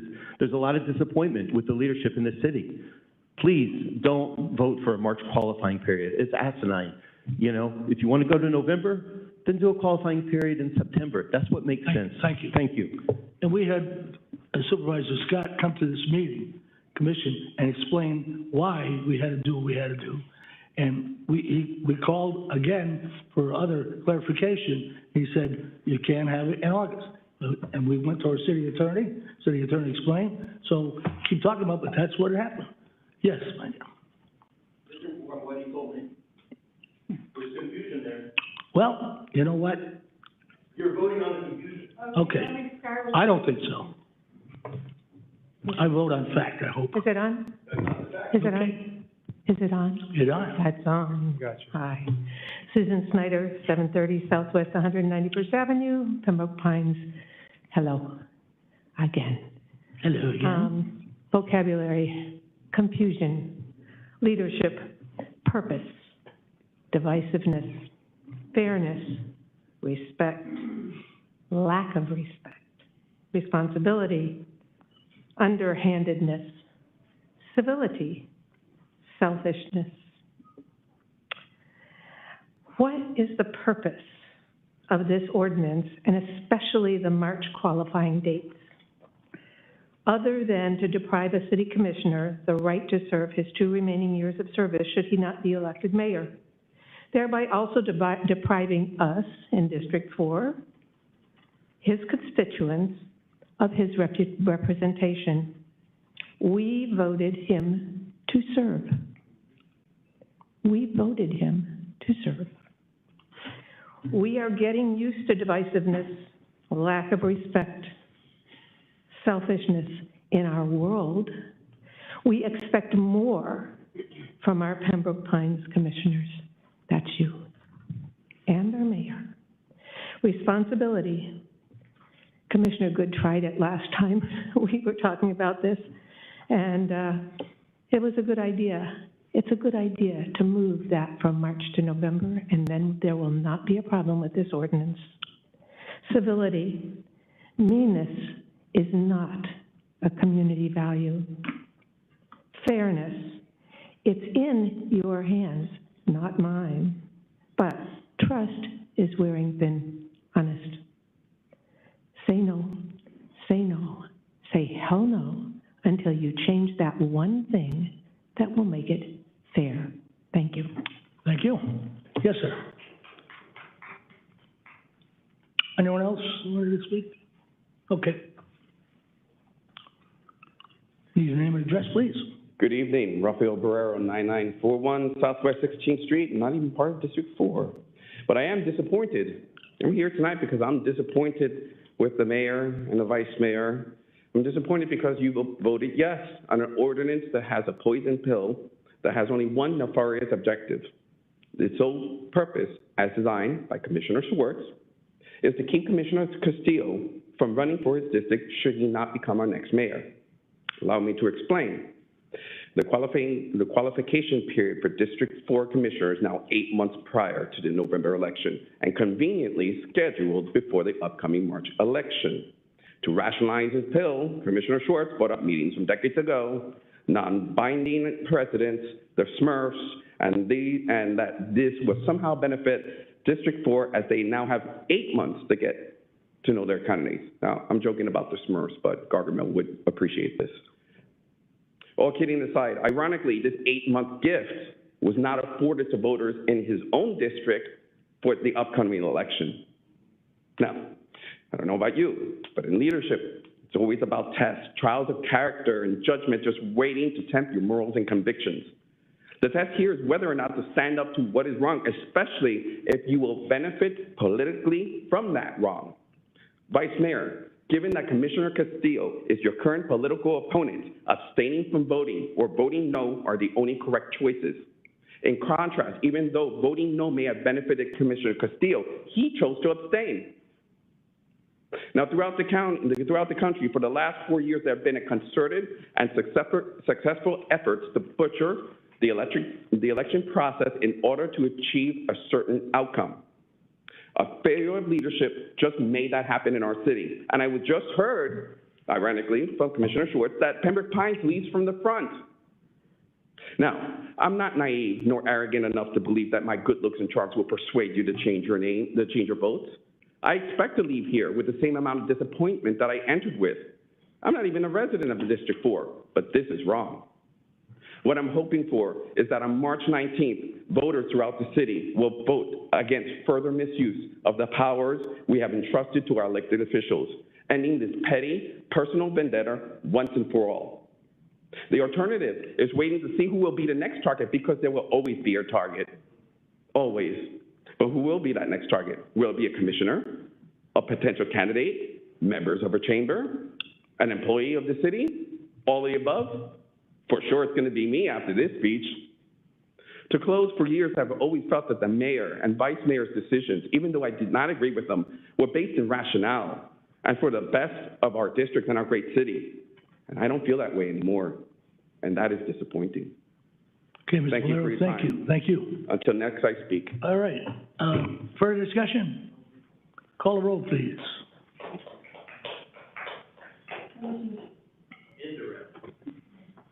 Commissioner Schwartz? Yes. Vice Mayor Seipel? Yes. Commissioner Castillo? I abstain, and I will ask the city attorney to prepare the necessary forms as he has in the past. Thank you. Mr. Mayor, so noted for the record, will perform that function appropriately under the statute. All right, Commissioner Good? No. Mayor Ordus? yes, Motion passes. thank you. Mayor, for the record, the permanent number is 2017. 2017. Okay, item 18, sir. Thank you, Mayor and Commission. Number 18 is a resolution. It's motion to adopt proposed resolution number 2024-R-04. For the record, it is a resolution of the City Commission of the City of Pembroke Pines, Florida, permanently naming the annual golf tournament benefiting the Pembroke Pines Charter School Foundation as the, quote, Honorable Mayor Frank C. Ordus Golf Tournament, end of quote, providing for conflicts, providing for severability, providing for effective date. Item 18 on the floor for consideration. So Thank you, Mayor. But moved by Commissioner Schwartz, second by the Vice Mayor. Thank you for this great honor, appreciate it. Call the roll, please. Mayor, can we, I'm sorry. see, he is so humble. This is Commissioner humble. Schwartz? It's true. Listen, I don't have the bottle of olive oil tonight, but what I do have, I got a special one. what I do have, Mayor, is love and appreciation for everything that you've done for our community, for the children, for our educators. I certainly, I'm certainly looking forward to seeing you participate in many, many more golf tournaments as the honorable. But certainly, Mayor, thank you. Your leadership has gotten us this far, and we got it from here. Thank you, sir. Thank you. Anybody else? All right, call the roll, please. Commissioner Schwartz? Absolutely, yes. Vice Mayor Seipel? Yes. Commissioner Castillo? Yes. Commissioner Good? I vote yes for the legacy. Mayor Ordus? Motion passes. Yes. That was a good And for the record, Mayor and Commission, the permanent number for this, I like that one. for the All right. record, Mayor and Commission, the importance of this item, for the record, item 18, the permanent number is 3854, 3854. All right, item 19, sir. Thank you, Mayor and Commission. Item number 19 is a motion to appoint members to the Auditor Selection Committee, including a member of the City Commission to serve as the chair pursuant to Section 218.391 of the Florida statutes, which is made part of the ordinance and is also in the backup for public consumption. Thank you, Mayor and Commission. Mayor, if I may. 19. Go ahead, Commissioner Schwartz. In the backup, I want to point out, and I did speak to the city attorney prior to the meeting tonight. In the backup, we have two citizens who've applied. One is a Pines resident, one is not. So I asked the city attorney, can a non-resident serve? And looking into it, and certainly city attorney, jump in and correct me if I'm incorrect. But our commission auditor was actually on the last time we had the this process. So what I would like to do, and tell me, city attorney, if these appointments need to be individual or if it could be all in one motion. May I respond, Mr. Mayor? City attorney. First of all, the statute, which is in the ordinance, is Chapter 218. The section is 218.391 of the Florida statutes. It indicates the requirements of the creation of the Auditor Selection Committee of not less than 3 members, one of whom must be a city commissioner sitting on the dais, which is a preemption of the local Broward County Ethics Code, which is permitted and authorized. The other 2 members are free not to live in the city. There's no residency requirement set forth in the statute, and I would recommend that you take the items individually. Okay, so with that being said, Mayor, I'd like to only make 2 motions. The third one, I would ask you for your consideration. I would be interested in serving as chair, but my first motion would be to appoint Larissa Chances to the board. Are we doing them individually? It has to be individual. Okay, yes, I would second that. Okay, there's discussion? Yes. Go ahead, Commissioner Castillo. Thank you very much. So I'm looking at Exhibit 1, which is the application of the nominee. And on the application, it says, "Note, your resume must accompany this application in order for the application to be considered." And so I looked through, Mr. Freeman's application is here. He lives in Miramar, and I was thankful for the clarification. But I did not see a resume for this applicant. So I asked the city clerk, was this an error that we didn't get an application with a resume? Because I'd like to know what the background of the applicant is in terms of auditing and finance and so forth. And I was told that no resume was submitted. So I think that under our own rules, we can't appoint this applicant because the resume has not been submitted. Madam Clerk, is that correct? What is attached to the agenda is what we received, sir. Okay, so we didn't receive a resume. So under our own rules, we can't, the motion's out of order. We can go to the next motion. City Attorney, is the motion out of order? The answer is that you are the rulers of your own policies and procedures. The typical requirement is to have a resume as part of the backup. However, the mayor and commission have the right to overlook that and see the answer in a different way, should you so interpret it. And do we know if he was asked for a resume? Yes. Deborah? It is listed that a resume is required, Mayor. Was he asked for a resume? Yeah. That, I'm not sure. Commissioner Schwartz? Okay, so, City Attorney,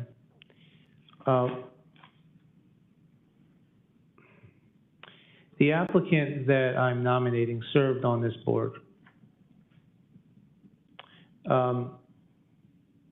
The applicant that I nominated is my appointment to the Economic Development Board. The applicant also has served as my appointment to the Diversity and Heritage Board, all of which have had resumes. If it is, and again, because of this uniqueness of the board, if it's a matter of a resume, can we make a conditional appointment for say, a period of time? Resume needs to be submitted within a week, or something along those lines. If I may respond, Mayor, to the extent that, again, in the context of submittals and qualifications for membership on boards, yeah, this is a bit of a different legal animal, quite frankly, because it's a creature of state statute, not just by charter or by code. Correct. If it'd be the will of the commission to conditionalize an appointment and subject delivery to a resume, if it's just the form of the resume or delivery of a resume versus the content of a resume, you all get to make those decisions. So if you were to, for example, approve by motion the appointment subject to delivery of a resume, that's something which the commission has the authority to do should the will of the commission take that direction. Okay, so if I may, I want to state on the motion, but this is a follow-up. My intent for the second appointment would be our commission auditor, which there's no application nor resume, even though that they've served in the past on past in this function many moons ago. Would that also run afoul? Would the commission auditor need to complete an application and resume? No. If I may respond, Mayor, as I said a moment ago, this particular entity is not a creature of charter or a creature of code. It's a creature of state law in Chapter 218. The individuals who have applied through an application process. To that extent, you can distinguish, if at all, the fact that this is a different board. This is not a typical city board. It's one that has a conditionalized requirements under state law. This commission, I believe, has some flexibility and prerogative because of the fact that it is different than others. Again, applications absolutely have to be filed, but to the extent that you would seek to waive it or conditionalize it, that's the policy will of the commission if you so desire to take that approach. So Mayor, I'm going to bring this thing in for a landing. Ms. Chung, can you please come down?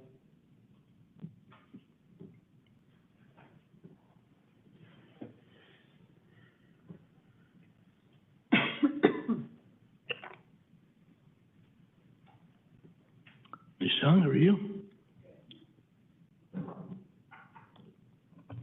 Lisa Chung, Assistant City Manager and Finance Director. Ms. Chung, thank you so much. At the last meeting, you had said that we were able to re-advertise and it wasn't going to impact timing. If I were to make a motion to defer this until the 21st, is that going to jam things up for you? I do believe that pushing it another meeting would definitely push us very close to my deadline of June is really when I have to get an auditor in place so that they can start the charter school audit. Okay, but it's not imperative. It's not imperative, but it's very, very important. It's of great importance that we bring this thing in for a landing on the 21st, Mayor. So with that being said, I'd like to defer the item until the 21st, and it will be the last time this is in front of us. Is there a second to the I'd like to second that, but I had Commissioner Castillo. but I had a comment, if I could offer it. Go ahead. This is the Audit Commission of the City of Pembroke Pines, Florida. This is a very serious thing.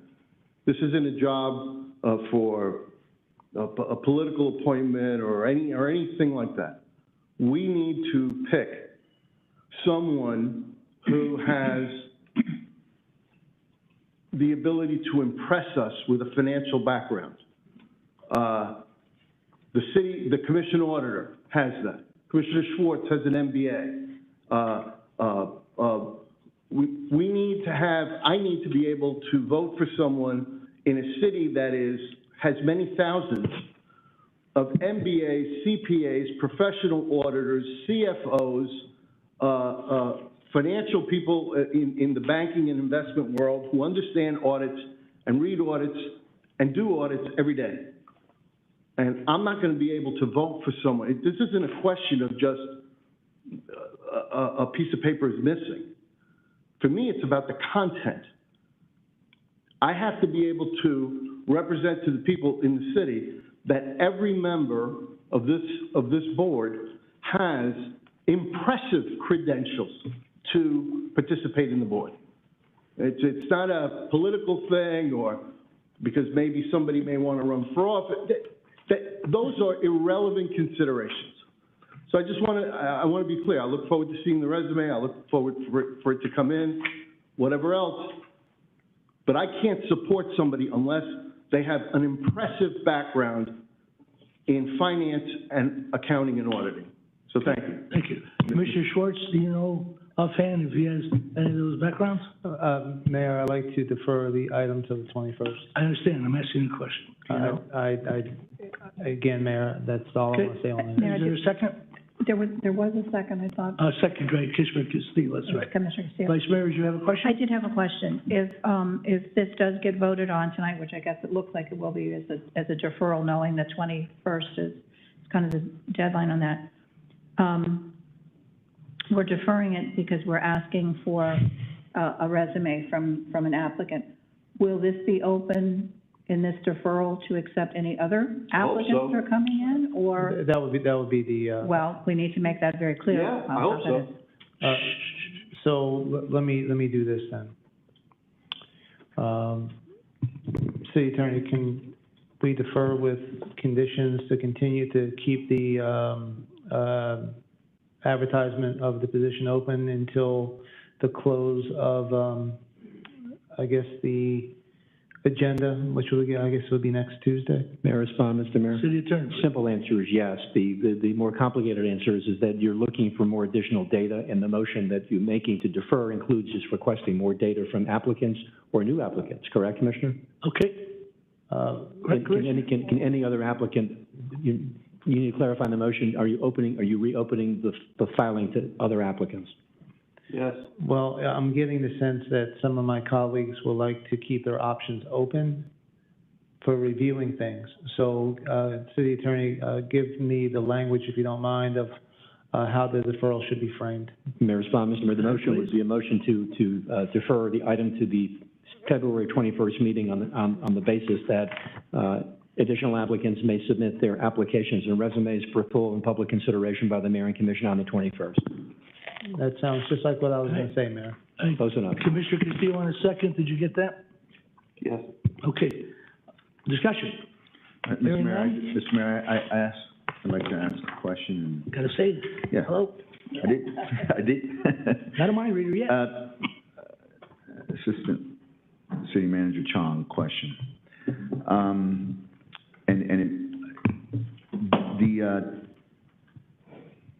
Probably the first thing that you would do, I'm assuming, would give a series of documents to the membership for them to at least review. Is that correct? That's correct. And are those documents that you would give them considered public records? Yes, they would be. Yeah. So, Mr. Mayor, I would like to offer that though we have two candidates, I know that we opened up and we had opened it for more applications, and what happened was we didn't get really nowhere because we had one that removed themselves from consideration, and I don't know that I have faith that we're going to move forward with getting another person to apply. So I'd like to at least, after tonight, to allow Assistant City Manager Chong to at least give the two applicants the documentation that they would need to read in advance, so that she doesn't lose as much ground as she may fear, because at least it would give them an opportunity to be prepared immediately upon her first meeting. Okay, anybody have any problem with that? I have a question. Go ahead. Ms. Chung, the information that Commissioner Good is referring to, is this already public record? What I would give the individual candidate would be a copy of the guidelines, which is from the state statute, of the requirements of the audit committee. Part of the audit committee is that they approve the RFP, so they would possibly get a draft of the RFP, even though it's not. If I may? Yes. State statute is public record. Yes. The RFP is currently staff document. It's not public. Has the RFP been issued? It would be public if somebody asked for it. I would have to give them. I understand, but it's in draft form. It's in draft, absolutely draft form, and we would make it known that it's in draft form only. Okay. So I'm glad I'm getting legal advice from the commission. All right. City Attorney, is there anything Commissioner, finish, please. Is there anything preventing Ms. Chung to release a draft RFP to potential appointees? City Attorney? The answer is no, with one condition. The answer is that a draft is public if it's been circulated for review by other parties within the building. So the end result is it just needs to be stamped as a draft, proposed, non-final document. Okay, Ms. Chung, has your draft been circulated and stamped by others other than yourself? Not yet, we're still drafting it. See, so it's still not Just public finalizing record? the document. All right, further discussion. That's why I asked the city attorney those questions. Okay, I have a motion to defer. So Commissioner Good. Point of order. Go ahead. Mr. City Attorney, once a document is shared with a member of the public, it's a public record. Or shared with others even within the administration. Okay, there's no getting around the sunshine law. I'm not public records law. Right, exactly. Chapter 119. So let's be clear. So Commissioner Good, to Commissioner Good's point, city attorney, is there anything running afoul with Commissioner Good's request to provide any and all documents that the finance director feels is appropriate that are public records to potential appointees? City Attorney? Mr. Mayor and Commission, your qualifier about what she deems to be appropriate is not a legal qualifier. The answer is that if it's a public record, it's a public record, whether Lisa or I believe it is or it isn't. Okay. If it's a public record, it can be circulated for review strictly as a draft. Okay, how about this, Mayor?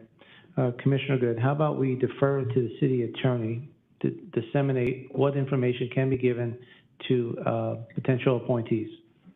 And then Is that a second, Commissioner Good? that legal review, and then go through the finance director. Mr. Mayor, if I can, to the commission. I agree. Commissioner Good, is that a second? I just want to make sure that Smart way to do it. Mayor and Commission. Okay, on the motion to defer. Mr. Mayor, to Commissioner Schwartz, I would not choose to burden Lisa Chung with interpreting Chapter 119 unnecessarily. I'm not asking her to. I'm happy to help her. Her answer, she deals with transparency every moment of the day. I would choose not to compromise her decision-making on that one. If I could, I have one additional question. Go ahead, Commissioner. How are you doing the outreach for this position? How is the outreach being done for this position? Just are we publishing a wanted ad on social media saying if you have an impressive financial background and want to serve your city, we need you to submit something. In what ways? Is it on the city TV station? Is it on social media? Are we contacting financial groups? Ms. Chong, how's it done? How's it done? I think we're doing it the same way that they would advertise for any other board position. And I think it's also posted on social media, if I'm not mistaken. Okay, I would encourage you to do a very, very clear social media outreach. We have literally thousands of Pembroke Pines residents who want to give back to the community and have super impressive financial backgrounds. Let's pick the most qualified people, okay? So help us to find the most qualified people by sending out a net as far out as we possibly can within our community. Thanks. Okay, on a motion to defer. Call the roll, please, Ms. Deborah. Commissioner Schwartz? Yes. Commissioner Castillo? Yes. Vice Mayor Seifel? Yes. Commissioner Good? Yes. Mayor Ordus? Yes. Motion passes. Mayor, just one follow-up. The last time the committee met, can we get a copy of that, of that package for those who served on the board? I'd like to review their resumes and their qualifications. All right. Ports League representatives, they're in session, folks, and they're really trying to kill us. So Monday morning, you can call in to the Florida League and they'll tell you exactly what's against us and how we can act. So it's all you have to do is call in. Expect a long call because there's a lot. Yeah. All right, manager. City Attorney. Yes, Mayor and Commission, one quick item if I can. As you have been reading in the media of late, there is litigation pending with regard to the Form 6. The Form 6 is a requirement imposed by Chapter 112 that was adopted last year by the legislature that requires now municipal officials such as yourselves to file the Form 6 effective on January 1 of 2024, which meant that any candidate who qualified for office for the general election in March filed the Form 6, even though you previously filed the Form 1. Other commissioners that are not up for re-election, as of July 1, you'll also have to file a Form 6. As you have read and as I've given you some briefings on in the recent days, the law firm of Weiss Sirota has now gathered and garnered sufficient plaintiffs to commence the preparation and filing of a lawsuit against the state of Florida to challenge the imposition of Form 6 on local elected officials. At the moment, in my conversations and communications with Jamie Cole today, they now have 22 cities and 46 elected officials as plaintiffs. They're probably going to file 2 complaints, one a federal court complaint based on the First Amendment with only the individual elected officials as plaintiffs, and a state complaint based on the Florida constitutional right to privacy with cities and individual elected officials as plaintiffs.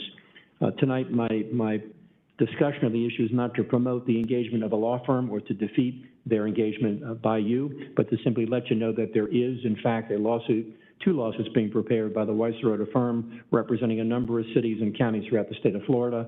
And to the extent that the mayor and commission would be interested in pursuing the matter further to join that challenge, I have an obligation and responsibility as your city attorney to advise you that now, since the discussion has now matured into a potential lawsuit, for the record, in having the conversation with Mr. Cole to engage the firm to assist will cost the city a retainer of $10,000, which has been required. And to the extent possible, that appears to be the commitment through the processing of the filing of the complaint and prosecuting that complaint. Having had the communication with Jamie today, there are, again, 2 lawsuits that have not yet been filed. I've not yet seen the lawsuit, by the way, but I do need to bring it to your attention. If it would be the wish of the commission to consider this at some future moment, I would be happy to bring back a resolution to the commission authorizing the engagement of the law firm of Weiss Sirota and also engaging as a plaintiff in the litigation if the commission in the future would choose to do that. Mayor? Commissioner Castillo. Thank you very much. So I filled out a Form 6. Anyone running for office or heretofore on a yearly basis has to fill out a Form 6. County commissioners fill out a Form 6. State legislators fill out a Form 6. Lots of people in the state of Florida fill out a Form 6. Up until recently, municipal officials only had to fill out a Form 1. Sam and I had a conversation this afternoon when he updated me about this lawsuit. My question was, what is their strongest argument? And I'd like to get that on the record now. What is the strongest argument of this lawsuit legally to somehow convince a judge that under the Constitution or under our laws, there's something special about municipal officials and our inability to fill out a Form 6 that doesn't apply to county commissioners or state legislators or other office holders. What is their strongest argument? City Attorney? Mayor, if I can, thank you, Commissioner, for the time and attention this afternoon, by the way, and previously. The resolution which has been promoted to various cities, there are 3 findings whereas paragraphs that I think warrant placing in the record with your permission, Mr. Mayor. Okay. Whereas in 1980, the voters of Florida amended the Florida Constitution by adopting Article 1, Section 23, the, quote, right to privacy, end of quote, which states that, quote, every natural person has the right to be let alone and free from governmental intrusion into the person's private life except as otherwise provided herein. Secondly, because the right to privacy is a fundamental right within Florida's Constitution, the Florida Supreme Court has consistently required that any law intruding on the right is presumptively unconstitutional and must be justified by a, quote, compelling state interest, end of quote, which the law serves or protects through the, quote, least restrictive means. And lastly, whereas the First Amendment to the United States Constitution in Article 1, Section 4 of the Florida Constitution protects the freedom of speech, which includes the right to choose what to say, what not to say, any impairment of which must be justified by a, quote, compelling state interest, which the law serves or protects through the least restrictive means. What the argument appears to be, from the standpoint of the resolutions that have been offered to various cities and individual plaintiffs, is that Senate Bill 774 passed last year by the legislature and codified in Chapter 112 as 112.3144 to change the financial disclosure requirements and now require the Form 6 is, quote, a substantially more burdensome and personally intrusive than the Form 1, and that the imposition of Form 6 disclosure requirements at the municipal level, A, represents an unwarranted intrusion into the privacy rights of municipal elected officials, most of which receive little or no compensation for their service, and B, unnecessarily risks the safety of such officials, making them, quote, targets of, among other things, burglary, identity theft, and extortion, and C, will deter many otherwise qualified and interested citizens from running for office. There are other conditions which are in the resolution. Again, I'm not promoting it on the record this evening, but that's the global sense for things, and that's a substantive part of their argument. So, is it the aim of this litigation to keep any official from filing a Form 1 because it's intrusive on their privacy rights, or is it just elected officials in cities? They respond, municipal elected officials. Okay, so is it the aim of the litigation to prove that somehow we at the municipal elected level have a higher privacy rights than the county commissioners and the state office holders who also fill out the form? I mean, this sounds to me like a motion to dismiss. It sounds like a childish sort of reaction to something people don't like, but they have to deal with. It seems to me that the state legislature is absolutely entitled to set forth the conditions under which public service can continue to move forward. And I'm just not impressed by this lawsuit. So to get me to invest a nickel, much less $10,000, standing up to the state, even though I don't like this, they're going to have to convince me that they have a cause of action that can win, and I'm not hearing that.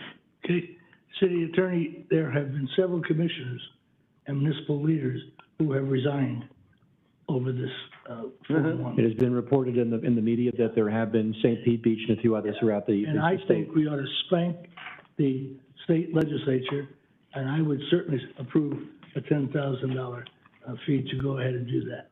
All right, anybody else want to talk about the F1? Sure, Mayor. If we're trying to give the city attorney some guidance, I don't subscribe to supporting the efforts of this class action. I think it's in a I think if municipal elected officials in the Florida League of Cities and the Broward League of Cities and all the cities of city leagues want to make a change, it be done by the legislature. They put the law in, they can change it. And I think there is a better chance of letting people, letting citizens know that in order to keep their mayor of their favorite city or their councilman of their favorite town, the only way that this is going to happen is if their state representative and state senator change the law. Because at the end of the day, Tallahassee, they get elected too. So if you get 400 cities, towns, municipalities, whatever, saying, you know what, this is bad form, this is hurting us locally, continue to, you know, if you don't change it, we're going to knock you out. That's, I think we can get it done in one session, let alone this session. I've already had conversations with some people up in Tallahassee. There's an appetite to modify Form 6 to like a 6A, Form 6A, where is it necessary for a local town mayor to disclose that they own $10,000 of Apple stock? Or just, or just the fact that they have Apple stock? They do. If the form goes through, you have to follow. Well, the Form 1 rate, as it stood up until this point, because only those who qualified for election or have already submitted. The rest of the state isn't until July 1st or by July 1st. So the public needs to know if elected officials have a financial interest in people in vendors that they're voting on. They absolutely have a right to know that, and the only way that the Form 6 has a point, but I don't know. The legislature is only got 3 weeks left. No, let me finish. I'm sorry. There are no avenues right now or bills to delete it. The governor can call a special session. Now, it's never going to happen. Now, in my opinion, it'll never happen. Geller's trying to work on it, but he's got a committee now trying to go the other way. So let's move on. What do we want to do, folks? City Attorney? Mayor and Commissioner, I have a legal obligation to present the item to you. I'm not promoting it or denying its opportunity for you, but to the extent that the Mayor and Commissioner would direct me to bring back a resolution for consideration to engage in the litigation, I'm happy to do that. But I needed to tell you that as of today, neither lawsuit has yet been filed. They're in draft, and not just one suit, there are 2 suits. And interestingly, if I can quickly for the record, the federal court lawsuit apparently only has named plaintiffs, individual commission members, whereas the state court lawsuit has both named plaintiffs and cities. Okay. What do we want to do, folks? I have no interest in this matter. Okay. Vice Mayor? Yeah, City Yes, ma'am. Attorney, if I may. Yes, Commissioner. You just said there's 2 drafts.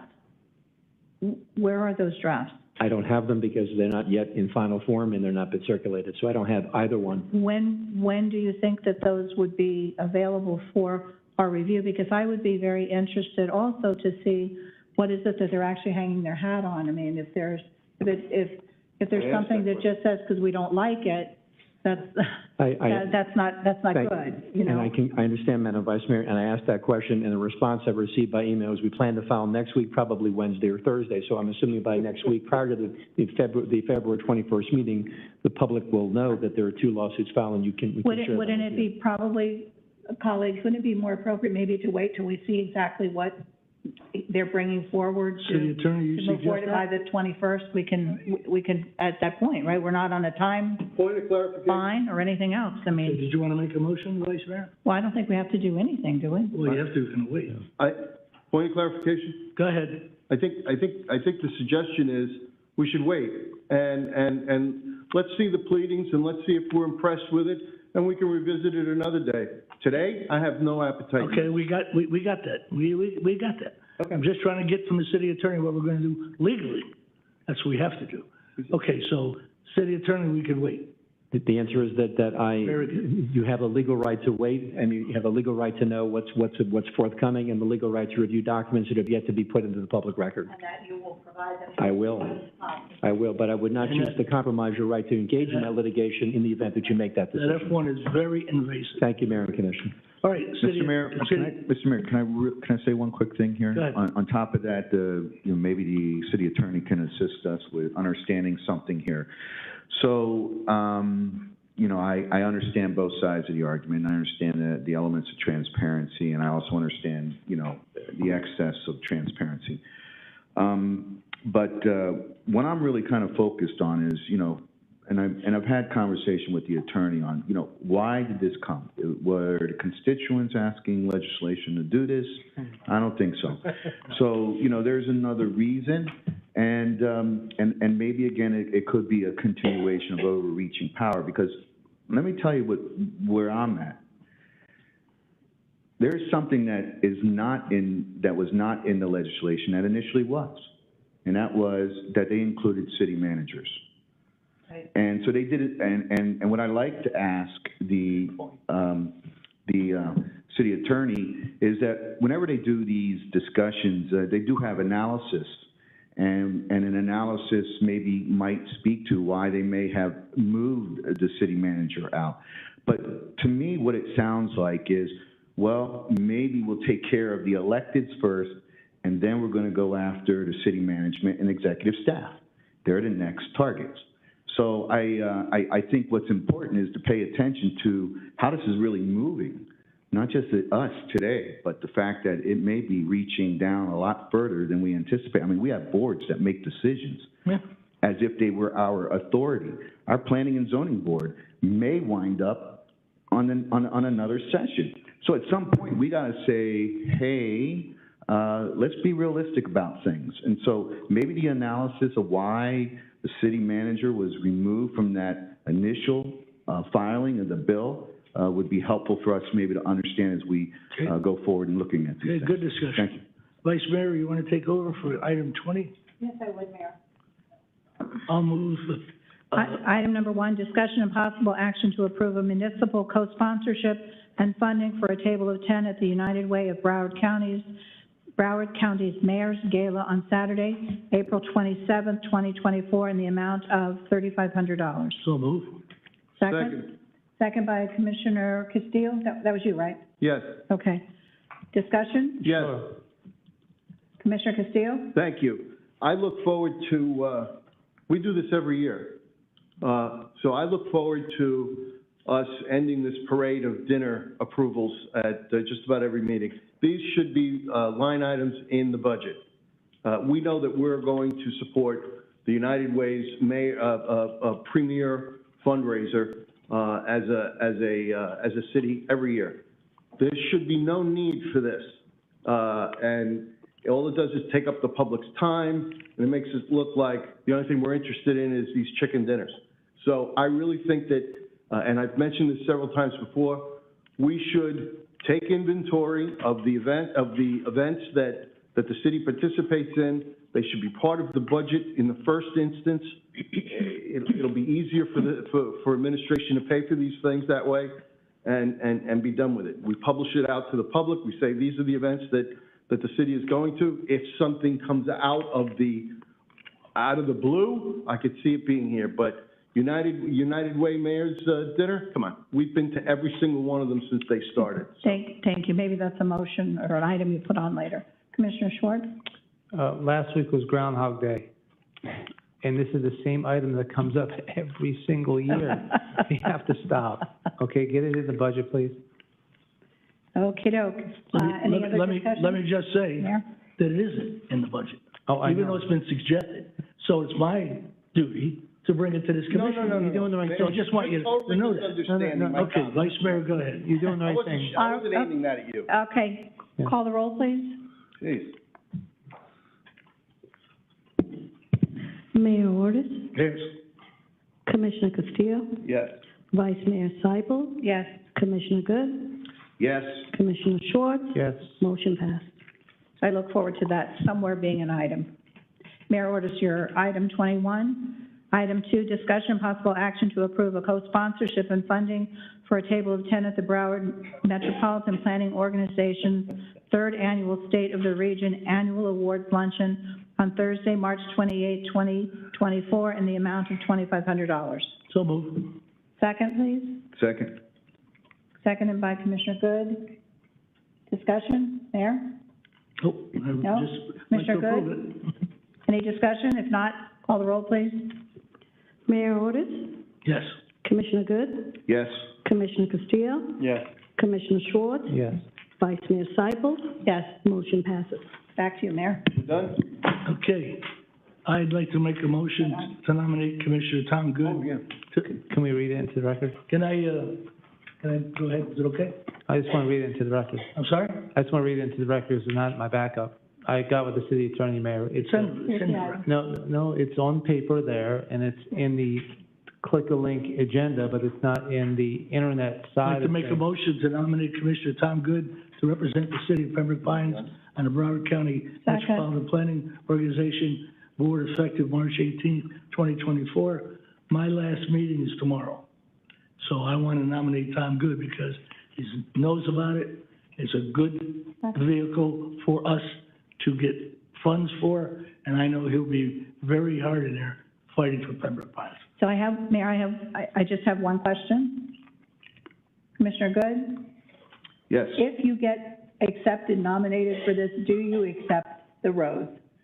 Yes, I do. You do, okay. So can we just have a consensus from all of us that we support the mayor's item for Commissioner Good to be our new representative on the MPO for Broward County? Madam Vice Mayor, it's into the mayor. Yes? Yes. There needs to be a motion on the record because the I just MPO. did. He did, I Needs was to be a trying to vote, make there needs to be a it. vote count on the record for the MPO to put that in their I'm minutes. happy to second the item. I have one question. If staff can assist the commissioner, I would like to begin seeing,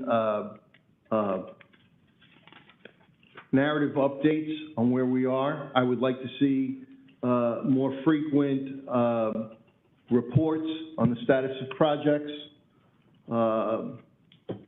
Not just attending the meetings, and I know that this is very much Commissioner Good's style, but I would like to see information flowing from our new member now, that we have not, that we can use. And I appreciate, that attention. Thanks. Let me just clear a record. Every time I have a meeting and we're going on something, especially with Pembroke Pines, that meeting, that agenda is sent to the city of Pembroke Pines. You gotta look for it. Okay, we have a motion by the mayor, and I second it. Can you call the roll, please? Okay. Mayor Ordus? Yes. Vice Mayor Seifel? Yes. Commissioner Good? Yes. Commissioner Castillo? Yes. Motion passes. Thank you, Vice Mayor. Hold on. Clerk, do you want to call me? All right, and we have, I'm sorry, You missed me. Commissioner Schwartz? Do good work, Commissioner. and we have our last item, I got it. 22. I get it. Yep. The discussion and possible motion directing the city attorney to draft an ordinance amending section 155655 City's Code of Ordinances titled Fences, Walls, and Hedges to include fence orientation requirements for consideration by City Commission at its February 21st, 2024 Commission meeting. City, Mr. Good, Commissioner Good, elaborate. Thank you, Mr. Mayor. So, this is actually, interestingly enough, a very similar issue that, was brought forward before all of us in regards to those poles, the FPL poles that they don't ever move. I mean, we see them all the time, but we really don't pay attention to it until it becomes something, if we live next to it or something. And now once you become aware, you start seeing them all over the place. So this is a very similar situation where, most of us, when we put fences up, they have what they call the ugly side, and then they have what they call the finished side, right? And so most of us, when we put a fence up, we're courteous to our neighbors, and we put the finished side out, and we have the ugly side within our yard, so we don't have disharmony within the community, right?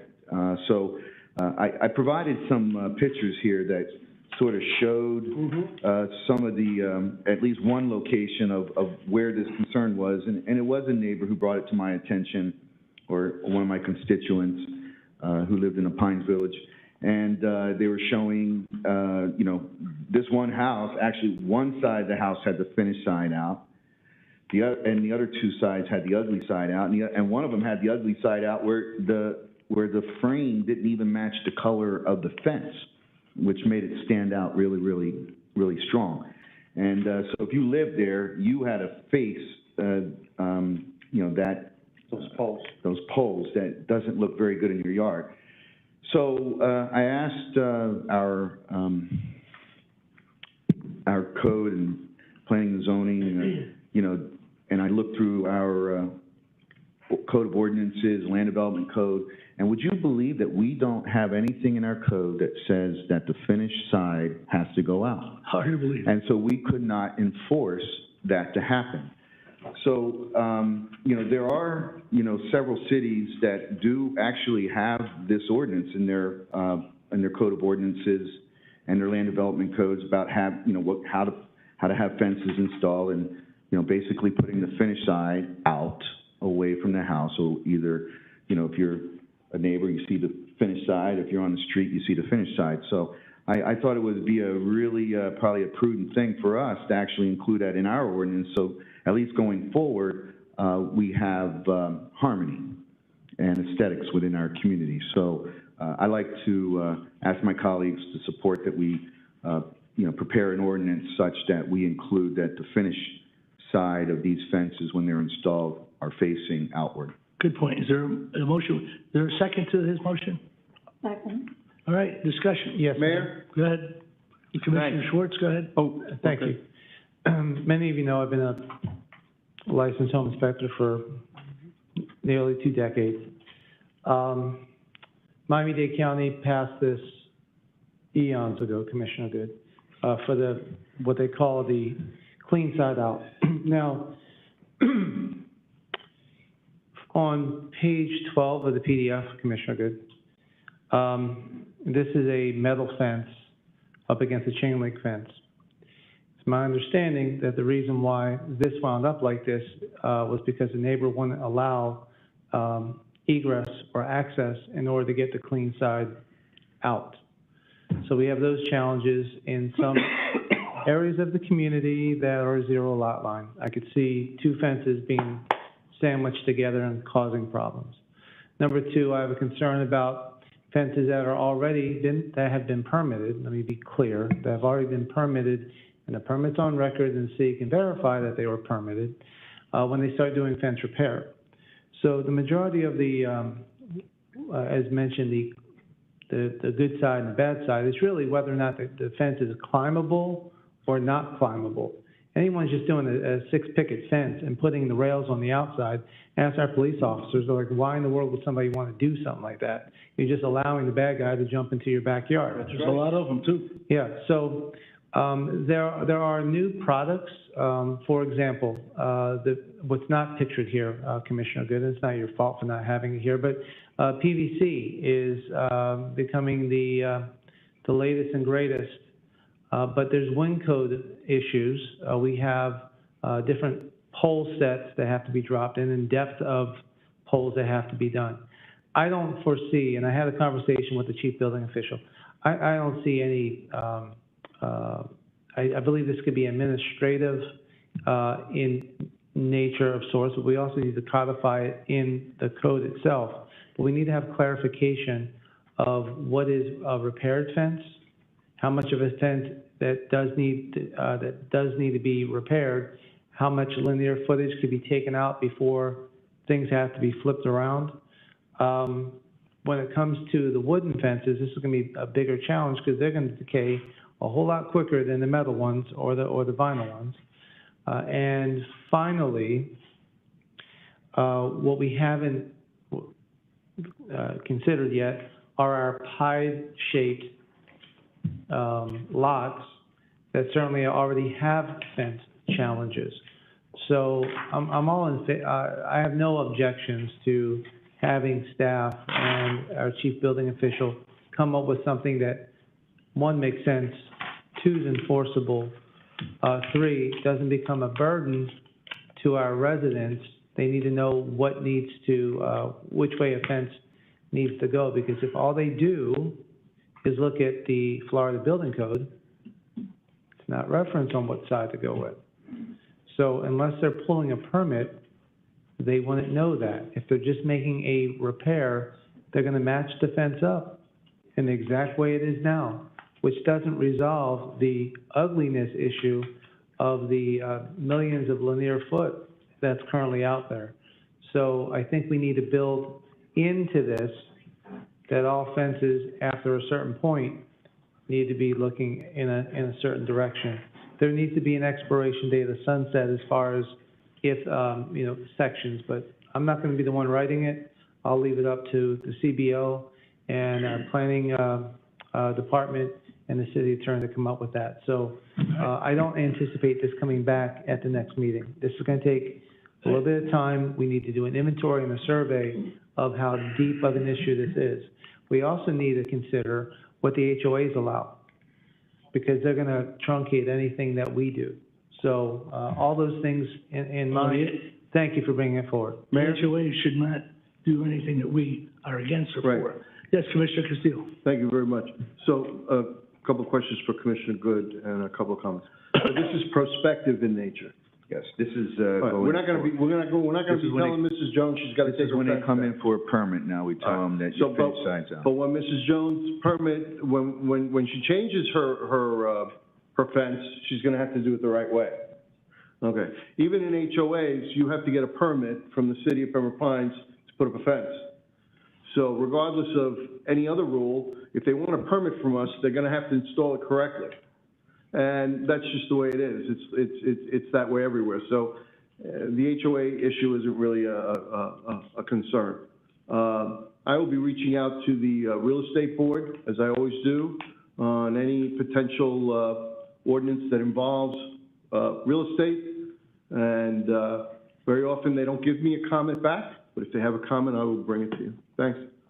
I have a question. Vice Mayor. Quick question. Mr. Stam, could you come down real quick?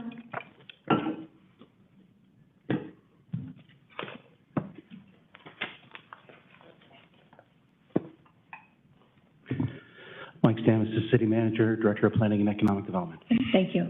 So I think what we're saying is, if you already have an existing fence, you're grandfathered, you're not gonna be subject to have to go and make this change. However. I'm gonna say one word real quick, Vice Mayor. Permitted. Permitted. Because we do have a lot of Yeah. fences that are Yeah. not permitted today. No, absolutely permitted, correct. But I know in other renovations, if you will, I thought the rule was always that if you were renovating or you were changing, whatever, if you were doing more than 50% of the unit, of the whatever, you had to then bring everything then up to code. So would that hold true here, that if you had 100 linear feet of fence and you were doing 52 feet of fence for whatever reason, you would have to bring the whole thing into compliance? Would that hold the same thing for this? Potentially, that's something that we would have to talk to the building official about, Okay. on how we would proceed with that. I'll be perfectly honest with you, a lot of folks during repairs, we often don't see those as permits. Right, And sometimes if they're just replacing pickets, right. they may not need a permit in Right. certain situations. So we'd want to be able to clarify with the building official as to what that trigger would be to get to that next level. Right, well, and that's why I'm bringing it up, that we get some clarification on language before we get stuck in a situation and don't know what we need to be telling either Understood. you or the resident, on that. We need to be very clear. This would be a function within the zoning review. Mhm. When we saw the item, we started obviously doing a little bit of research to kind of see where we Right. stood. This would be a function within the zoning review. Zoning would put notes on the plan review that the finished side would be out, because zoning currently doesn't do a inspection on fences, it's only the structural Right. department of the building department, so it would be a note that would now be added on plans potentially.